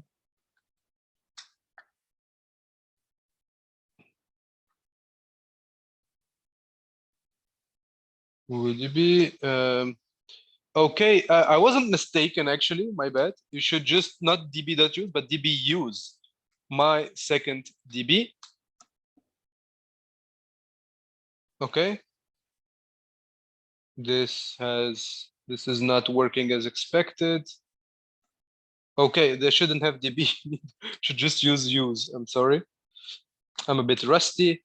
So it says, hey, switch to DB, my second DB. Now, if I do show, if I do DB dot get collection names, let's see, this database is empty. So I will create a collection basically by doing db dot test dot insert one, not many, and I'll just do foo and bar, and that's it. I'm not going to go too deep on this one. If I do now collection names, I'll say I have test, and if I do db.test.find, I should be finding foo bar. Let's add another one actually. Let's add another one saying key value, since that's what they are, as exact JSONs. So insert another one, and let's do find again. And you'll see we have two objects, and we have this key, right? And now what we can do is that we can edit. We can, we can edit by using that ID. We can update. We can have update operation, which is going to be update, for example, where do I say this? Update one, for example. Let's have db.test.update one, and this takes two parameters. It's like either we give it, for example, this is the query, and this is the update. Okay. And what we do is that for the update, we do, for example, here, we do it like this. 1 second. Set.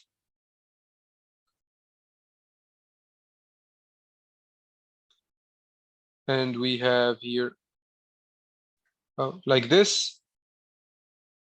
We can say now foo. Foo is new bar instead of bar.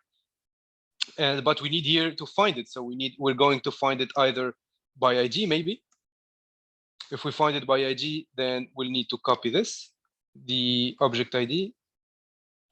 So here we're going to update it by ID, and we'll go here and we'll paste it. So we'll update the object, the document with this ID, and we'll set foo equal new bar. So it says, hey, we matched one, we modified one, and it's fine. So now if I do find, you'll see that foo is now new bar. But we can actually have something really interesting, is that if we now create another one, let's insert another one, db.test.insert one, and we have another one with foo new bar. That's really interesting in MongoDB. It's like if we insert this, let's run .find again, and you'll see that now we have two documents with foo new bar.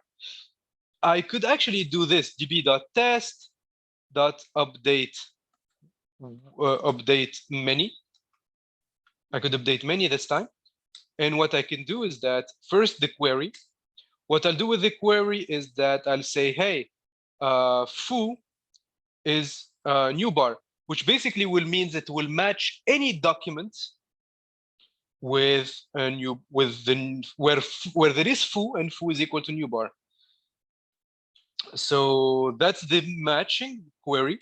Then we'll run our set. We'll set basically, let's say here, we'll set it with I don't know,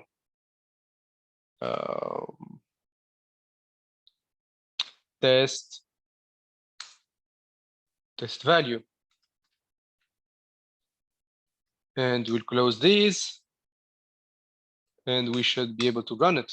So now it says, hey, it matched 2 documents, and it modified 2 documents because we had 2 documents matching foo equal new bar. So now if we do db.test.find, you'll see we'll have these 2 documents were updated, and we added the test field here. So Muhammad asks, can you add object like name, first name, last name? Yes, we can. Actually, we're going to do that right now. Let's do db.test.insert1, and we can have it. You can have it Muhammad, anything you can do with JSON, you can put it here. Anything, like literally anything you can think of that exists in JSON exists here. So actually, you're going to do one even better. That's actually because you can even use some JavaScript commands. So I'm going to show you something. You can have a name here, like you said, with whoops. We can have name equals a full object of first name, Hazm, for example, as well as a last name.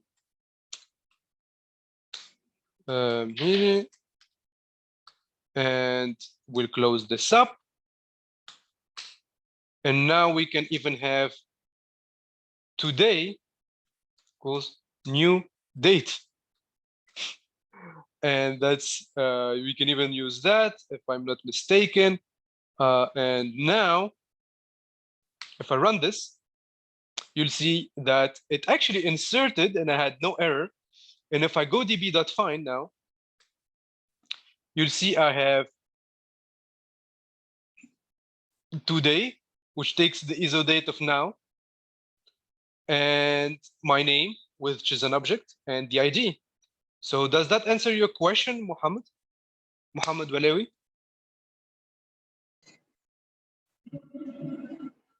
So yes, we can actually do a lot of things that are really interesting. Like we just saw, we can even use JavaScript in a few cases, like we did now with the new date. Find can also take, you remember for updating, we've used the matching object.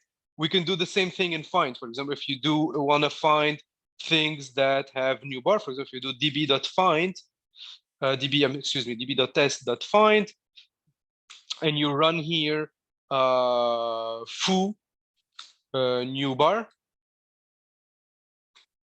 well, what that will do is that it will return only those that match that.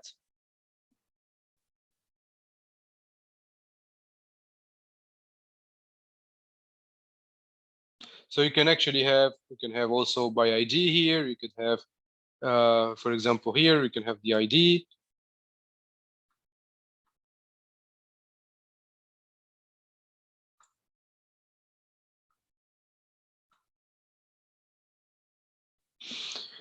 And it will return only that with the ID. So you can basically use find to do that. Let's actually delete by ID as well.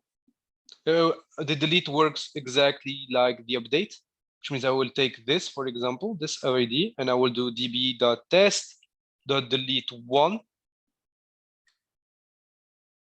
And I can paste this here to choose the ID. And if I do delete 1, you'll see that now we no longer have 2 new bars. We can also delete, use delete many, and say, for example, anything with foo is, where foo is new bar. Well, you delete those. And it will say I find one, if I found one. So now you see that like this. So we can even have something else. Let's say db.test.insert many. We will have an array here, an object as usual, and we'll start having count equals 4.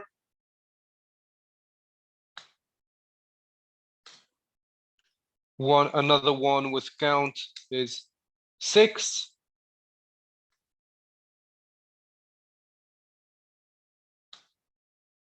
Another one where count is 2. And we should be done. So now if I go find, you'll see that I have multiple documents with count. I can actually also do, for example, I can do here, I can find with, I can add in my match. I cannot have an exact match. I can have here this kind of thing. I can have commands that allow me, for example, to take documents with, for example, more or less. Let's say I wanted to get all the documents here with a count that is superior to 3. What I'll do is that I will go back here. What I'll do is that I will say, hey, I want count. But instead of giving it a value here, I can give it an object. And basically what I can do here is like, for example, I can use $, greater or equal, or greater than 3. What that will give me is that it will give me only the object with a count greater than 3. I can use the same thing with smaller, lesser, for example, greater, and the inverse of greater, what is it again? I forgot. LT, I believe. LT, LT3, and it will give us only those with a count of 2. So you can also use greater and lesser than. So greater than and lesser than to query basically and find. Do you guys have any questions regarding these commands? It's like all of these can be found in the documentation. I included a link in the presentation. As you can see here, if we go to our presentation and go here to the resources, you'll see I included, okay, I forgot to include it actually. So let's take these and let's go like this and add this right now.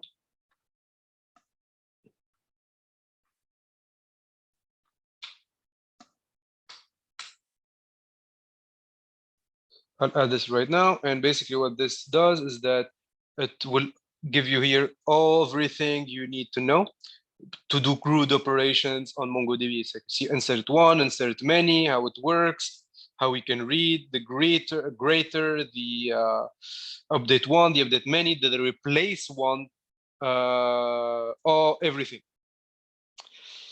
So yes, there is a UI actually. There are 2 ways to deal with UI. Actually, if you go back to Atlas, you might notice, if you go browse collections here, you'll see that we actually have a UI here to handle. You'll see that we have the games here. We can add new games by doing insert documents. We can do this here. For example, we can say, hey, let's go. You see, I have my first DB, my second DB. You see here, if I go like this, I can actually edit. I'll find this here name, for example. I can change this and add the field with age and say it's a number.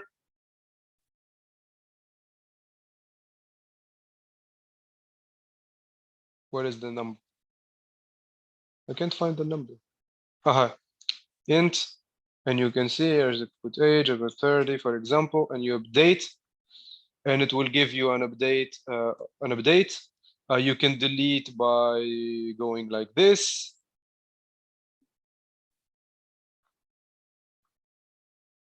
And there you have a UI to do all your stuff. You can insert, You can even find here, use find here. So here you could do count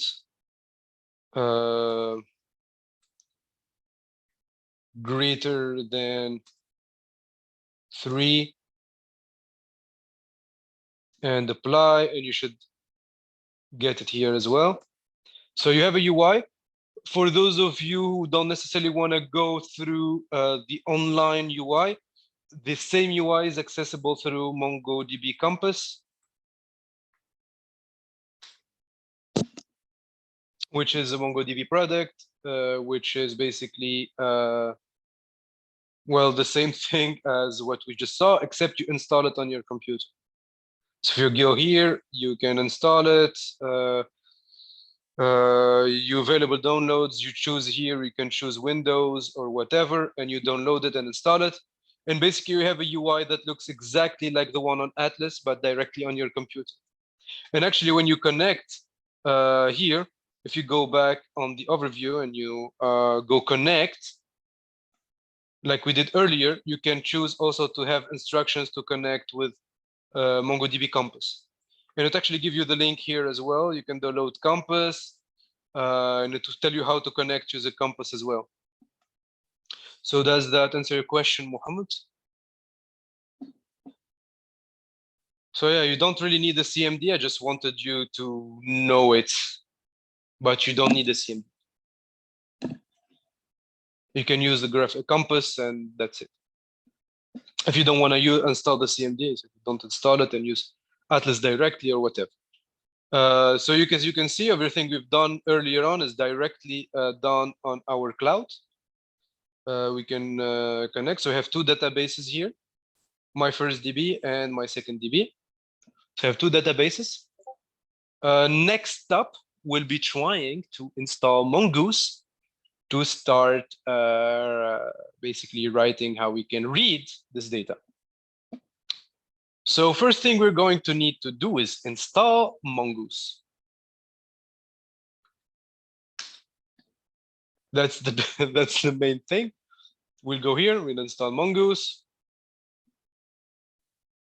Okay, it's written Mongoose, so that's easy. Let's go back to our terminal. We're going actually to write here exit, and it's going to take us off the MongoDB shell. Let's close that. Let's close this as well. And clear our terminal and do npm install to Mongoose.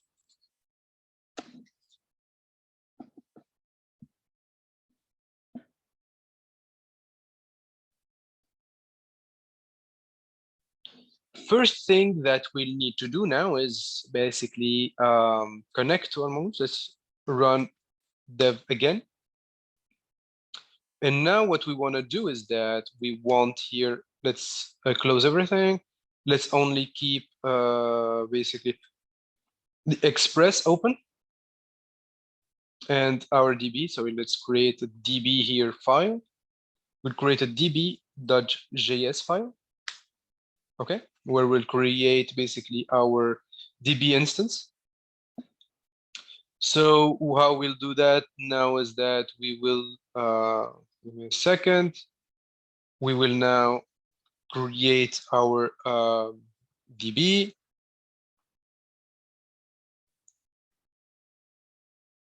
What we'll do is that first we'll need to, well, require Mongoose.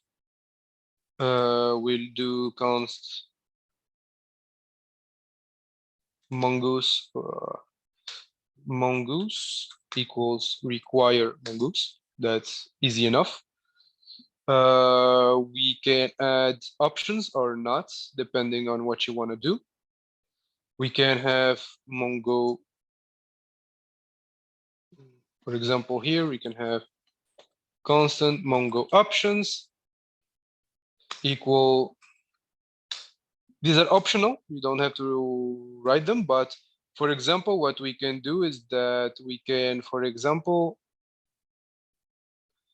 add, for example, here a connect timeout and set it to 10 seconds. What that means is that basically we need to when we're trying to connect to our MongoDB Mongo database, if the database doesn't answer for 10 seconds, then we return a timeout error. By default, I think it's 5 seconds. So here we're increasing it to 10 seconds. We want it to last for 10 seconds. And now that we have our Mongo options, next we need to declare, we'll create a function called connect, And what we'll do is that we'll do MongoDB, or maybe it's like we'll return Mongoose dot, or maybe not get connection, actually we'll call it get connection. And we'll return Mongoose dot create connection. And what we'll do is that we'll need to give it a URL. We'll call this our DB URL, and we'll have here our Mongo options. So now we need our DB URL, right? And that's where that .env is going to be handy, is that let's declare this like this, or have it DB, actually DB URL. Let's have it up here. And we'll have this here. And we'll create a connection with our URL. And then we need to connect, and we need to connect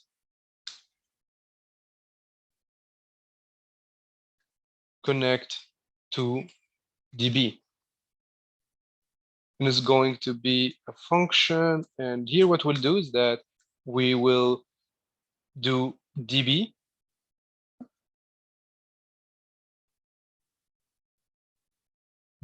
dot on open. When you open our database, we wanted to say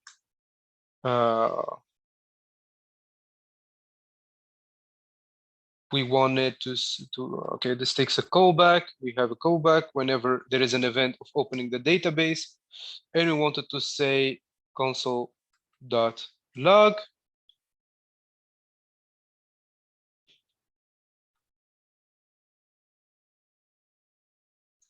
Connection open to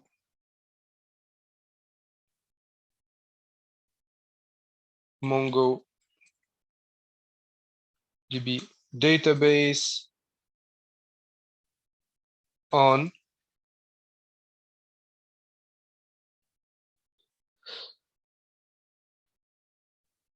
or successfully opened connection on, and have here our DB URL. This is when it opens. So first things first, we need to actually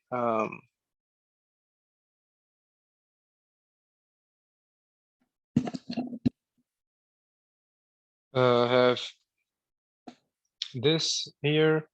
First of all, we need to have DB. We didn't declare DB, forgot to declare the DB.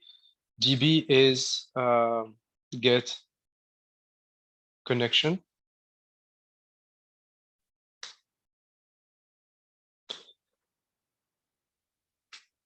Or actually we could, maybe if you want shorter code, we can actually get rid of this and have the DB directly here. That's more of the same. So connect to DB there. And we'll also add an error. So db.on error, console.error.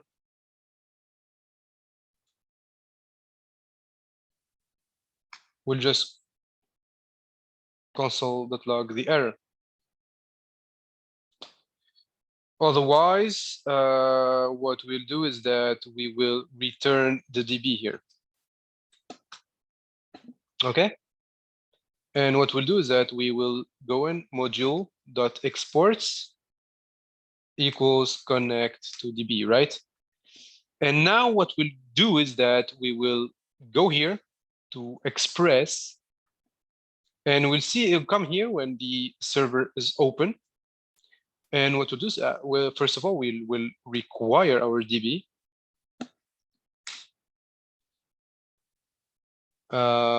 We will have here constant connect to DB. Connect to MongoDB here. Just so you know, connect to DB equals require DB. Okay. This launches it. So now what we will do is that now that we created our connection function, we need to call it when we launch a new server. And that's what we'll do. We'll basically go now and do just that. Basically, we'll try and go and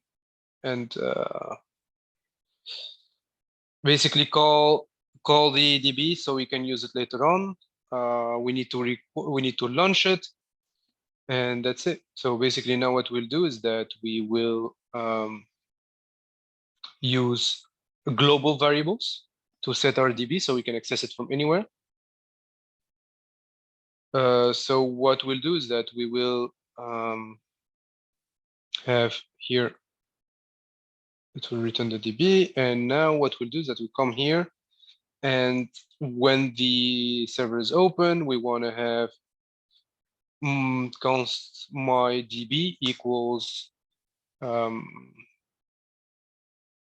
connect to DB. And then we'll use a Node.js, what's called global, which basically sets a global variables. Global is like an object that is accessible anywhere. So now what we'll do is that we will go global and declare DB and go my DB. And that's it. So now let's see how it works on our server, on our terminal. So we have an error, invalid, it says invalid string, double quote. It's because we didn't give it a URL, actually. We kept the DB URL empty, right? If we come back to our code, we'll see that the URL here is empty. So last thing we'll need to do now is we'll go to here, which actually will help us. And if we go back to databases here and go back to connect, it will actually give us, if we go connect to your application, it will actually give us the URL that we need, right? We'll take this, we'll copy it, and we'll come here, we'll paste it, and basically what we'll do is that DB user, the password we know it is going to be, what did we call it? Go digital. Okay, my computer seems to be lagging. Go digital 2021 and the star. And my database that we're going to connect to is not my database. We're going to connect to my first DB. That's the database that we're going to use for our application. So now if I save, I should not be getting this error anymore. If we go npm run dev, it says, hey, open on port 880 and says successfully opened connection to MongoDB database on that. So it means now we are connected to our database.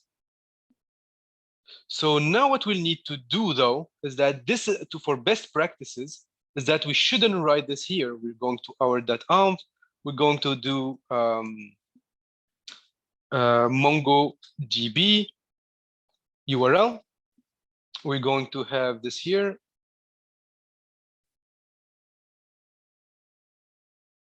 We're going to take the address of the cluster from here. We'll say here,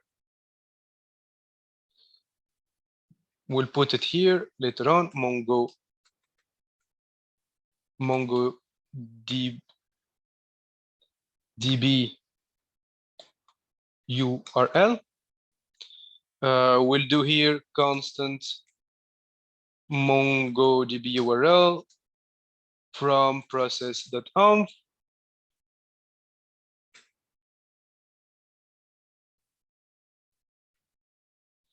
So this should be actually like this.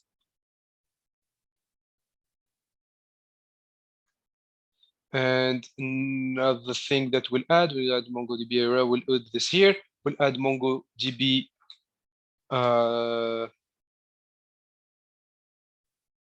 DB name, database name. We called it, if I'm not mistaken, it's my first DB.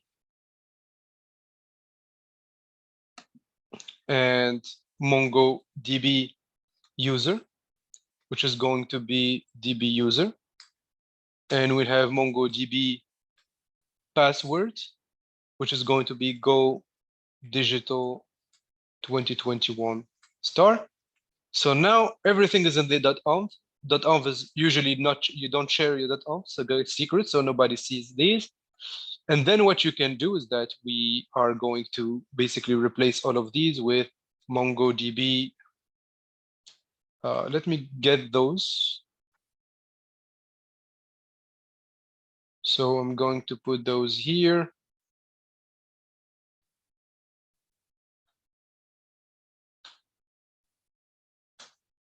So I'm going to put the user here. This is going to be the MongoDB name, DB name. And this is going to be my MongoDB passwords. And that should be it. So now we have our URL and it's made from environment variables that we declared in our .env, right? So let's see if it still works. Let's actually change this, DB. Let's say connected to, let's change this message as well. Connected to database MongoDB name as MongoDB user.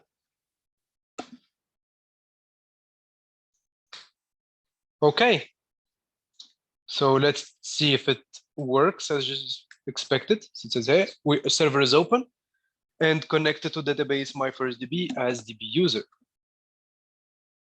So that basically is it. That's it, guys. We are connected to our DB. So next up, I think we've reached the end of today's session.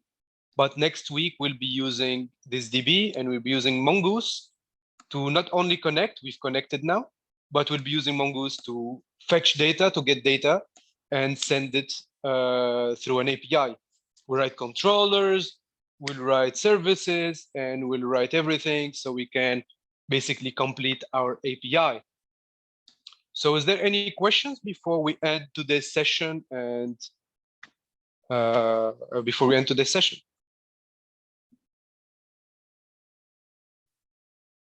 Is there any questions or anything that might not be clear here?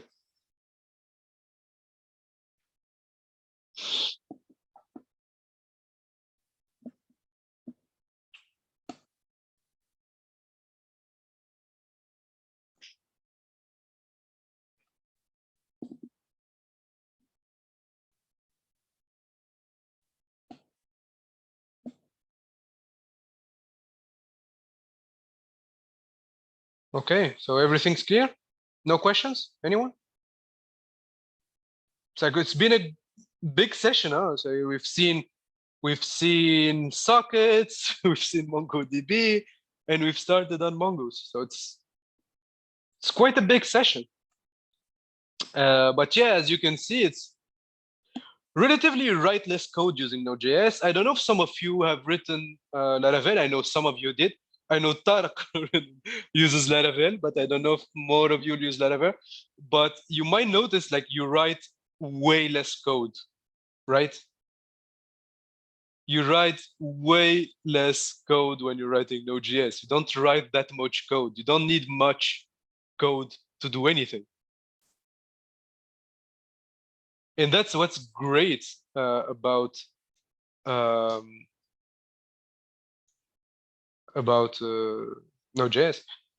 Najjar asks, we need XD file to transfer React.js. I'm not sure I understand the question.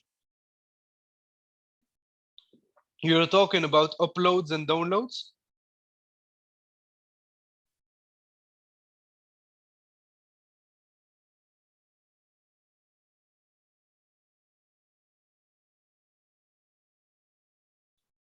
You want a solution to the, you want me to write a solution to the assignment for?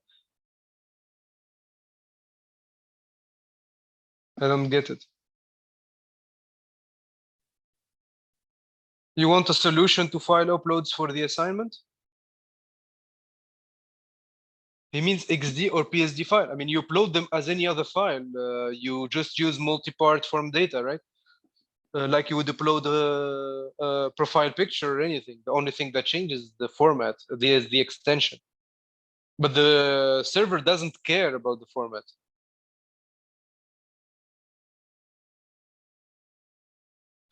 Oh, okay, you want to display it? Is that it? You want it to be displayed? You want to display an XD file? Oh, you want to transform an XD file to React code? Okay, that is a complex use case. Okay, I think I understand. You want to take the design in XD and make it into React. Actually, there is no free solutions that I know of. XD to React code plugin. I know there. I think there is XD plugins for that.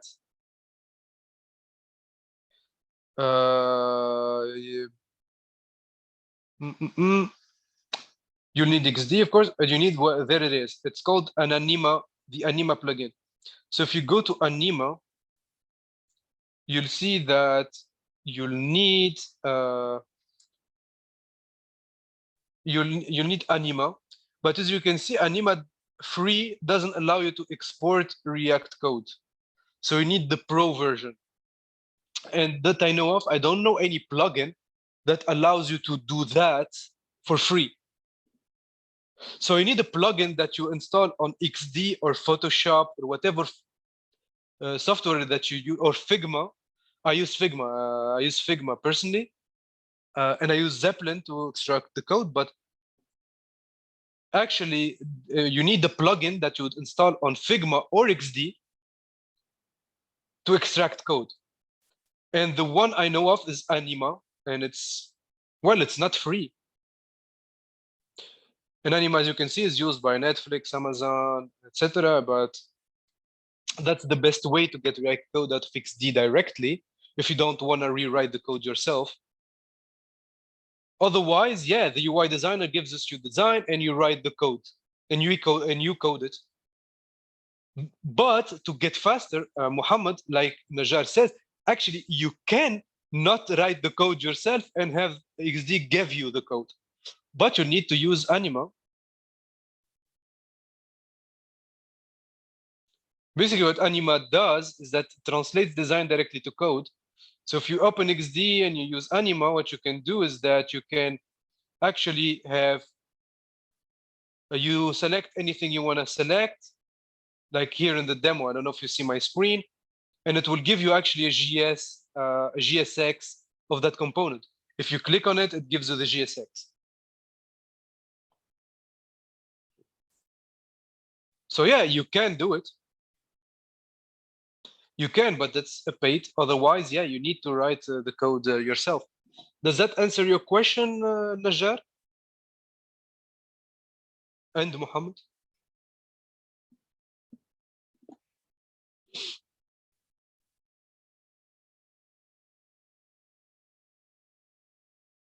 Najar, does that answer your question? Okay, you think I misunderstand?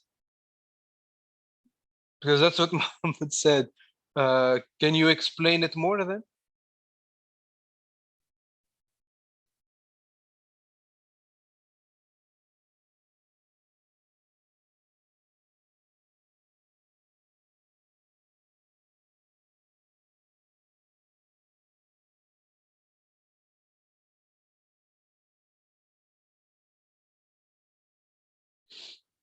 Yes, in real work, you get the UI design and transform it to React code. That's what I answered. And there is two ways to do that. There are two solutions. Actually, no, it's like something yet you need to practice. Not everyone uses actually Adobe XD. I don't. It's a paid solution. I use Figma. We won't be doing it on our sessions. It's something that you will need to practice. But basically, all you need to do is like either you look at it and you do it. It's like there is really nothing I can teach you there. I can't teach you anything. It's just a matter of you look and you do it. It's like XD gives you CSS, I believe. I actually never use Adobe XD. All the clients I've worked with use Figma. I don't know if you know Figma. It really depends on the client, but some of them, most of those that you've worked with use Figma because Figma is free, while Adobe XD is paid. But basically, it's just a matter of looking things and while writing the CSS. You already learned everything you need to do that. You learned CSS, right? And you learned GSX. Well, here is Figma, actually. It's like, if you see Figma, I will show you. This is Figma. Maybe let me log in. Okay, my computer is lagging a bit. Figma is like this. I'll continue with my professional account because right now I'm connected with my personal account. I'll connect with my work account so you can see what it looks like.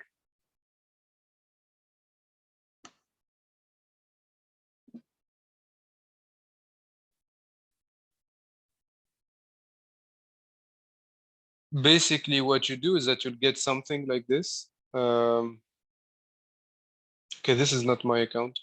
Weird. Okay, but what you'll do with Figma is like you get something like this. If you open Figma, you get tools to design. Basically, the designer works on Figma to design UI. You'll see as it loads. Basically, there are tools here, so the designer actually makes everything. And then we can see this. You see here the screens and everything. For example, let's take the login screen. What will happen is that you will be getting designs like this. And when you click, it tells you, for example, let me zoom in a bit. Okay, it tells you how many pixels it's wide, how many pixels it's in length. It tells you how here, I'll zoom in on the UI or not. Okay, where am I? It tells you the size here, how much height it is from up. It gives it to you here, says, hey, it says it's at the current height from the top, at the current, and all you need to do is transform that into CSS yourself. I mean, what do you want me to say? Exactly. If you're a customer and you want a website, you would have a design. I won't. You'd have a design. You'd send it to me. I'll look at the design and reproduce it in CSS and GSX, right? And then add the features. But it's not something that I can teach you. You know CSS, right? So you look and you write CSS to make it look like the design.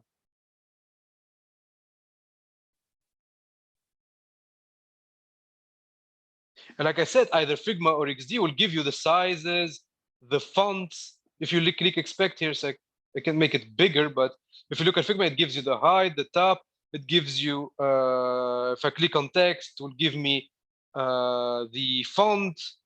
It will give me, look, if you look at the test, it gives me the font. It says, hey, it's a Roboto font. It's 800 weight. It's a 13 size. It gives you the CSS basically here, and well, you do it. Yes, yes, of course. I mean, for example, you look at this. If I were to code this button, what I need is that I would need to set a background color to black. I would need to put the width and the height at the sizes given here. I'd need to put a border radius to give it this circular look. And I capitalize the text inside and center the text. But you need to look and recreate it using code. And as long as you know CSS, you should be able to do that, right? And yeah, everything in can be coded. It's like if you're really good at CSS, it'll be easier. If you're less good at CSS, it will be harder. But yeah, anything can be done. It's just a matter of how good at CSS are you. CSS is key here. CSS is everything here.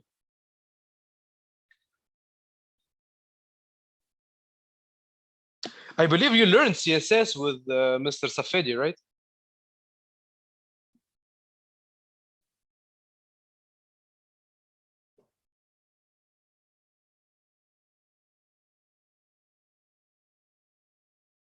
Yeah, so that's it.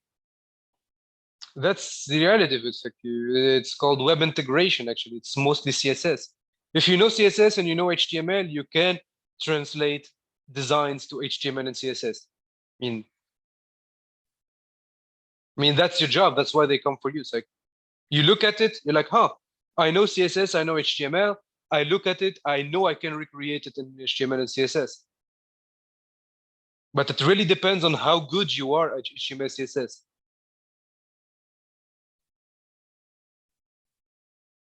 So yeah, you need to practice HTML and CSS. What I would advise you to do, maybe in Najar, if you want to get practice in, if I know we're over time, but if you it seems you guys are interested. So if you go, you can go to behance.net.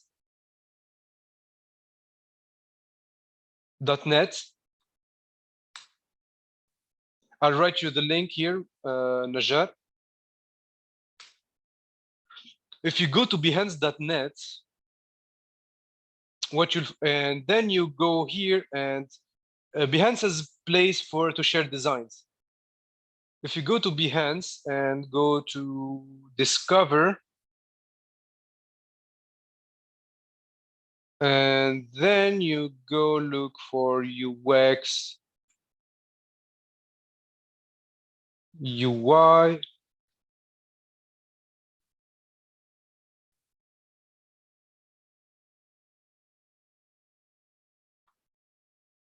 It's still loading.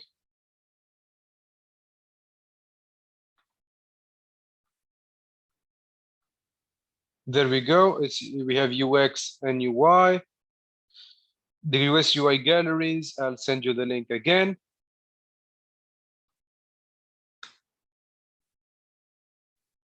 You sent me an email, Najar? I didn't think I've seen it. I get many emails. I will check and see if, but I didn't see your email, Najar. It's weird. I will look it up and answer you through email if you want. And maybe we can schedule a coaching, but I didn't see the email, weirdly enough. Like I said, you can go here, and what I advise you to do if you want to practice that is like, come here, find one. Let's go, you take here, for example. You look at it, and you try to recreate it with CSS.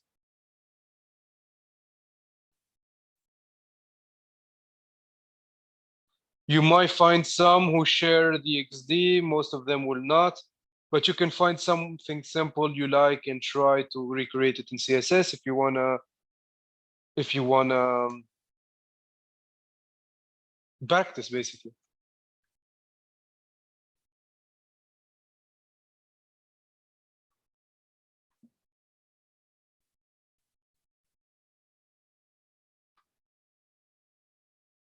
Okay, Najjar, let's take a look at Najjar. So up 1, up 2. Oh, this is cool. This is really cool. Yeah, I like this. So you built exercises, right? So you built a counter. You built a game ID number. Give it an ID. What? I'm not sure what happens in this one. Okay. Oh, I like this. This is nice. You have a call, I guess, to games.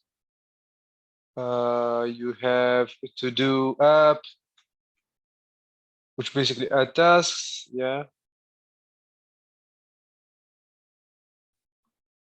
Good.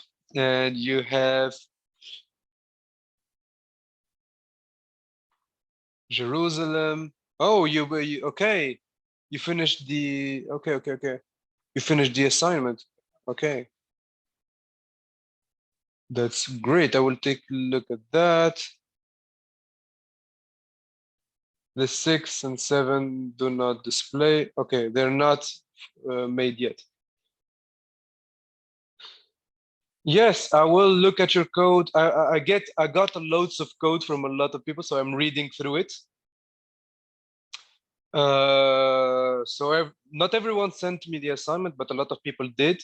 So I'm reading through those, and I will send you feedback and reviews to each and every one when I'm able to read through all of them. Because there are many of you, so you guys are many in numbers, so it takes time for me to read through everything.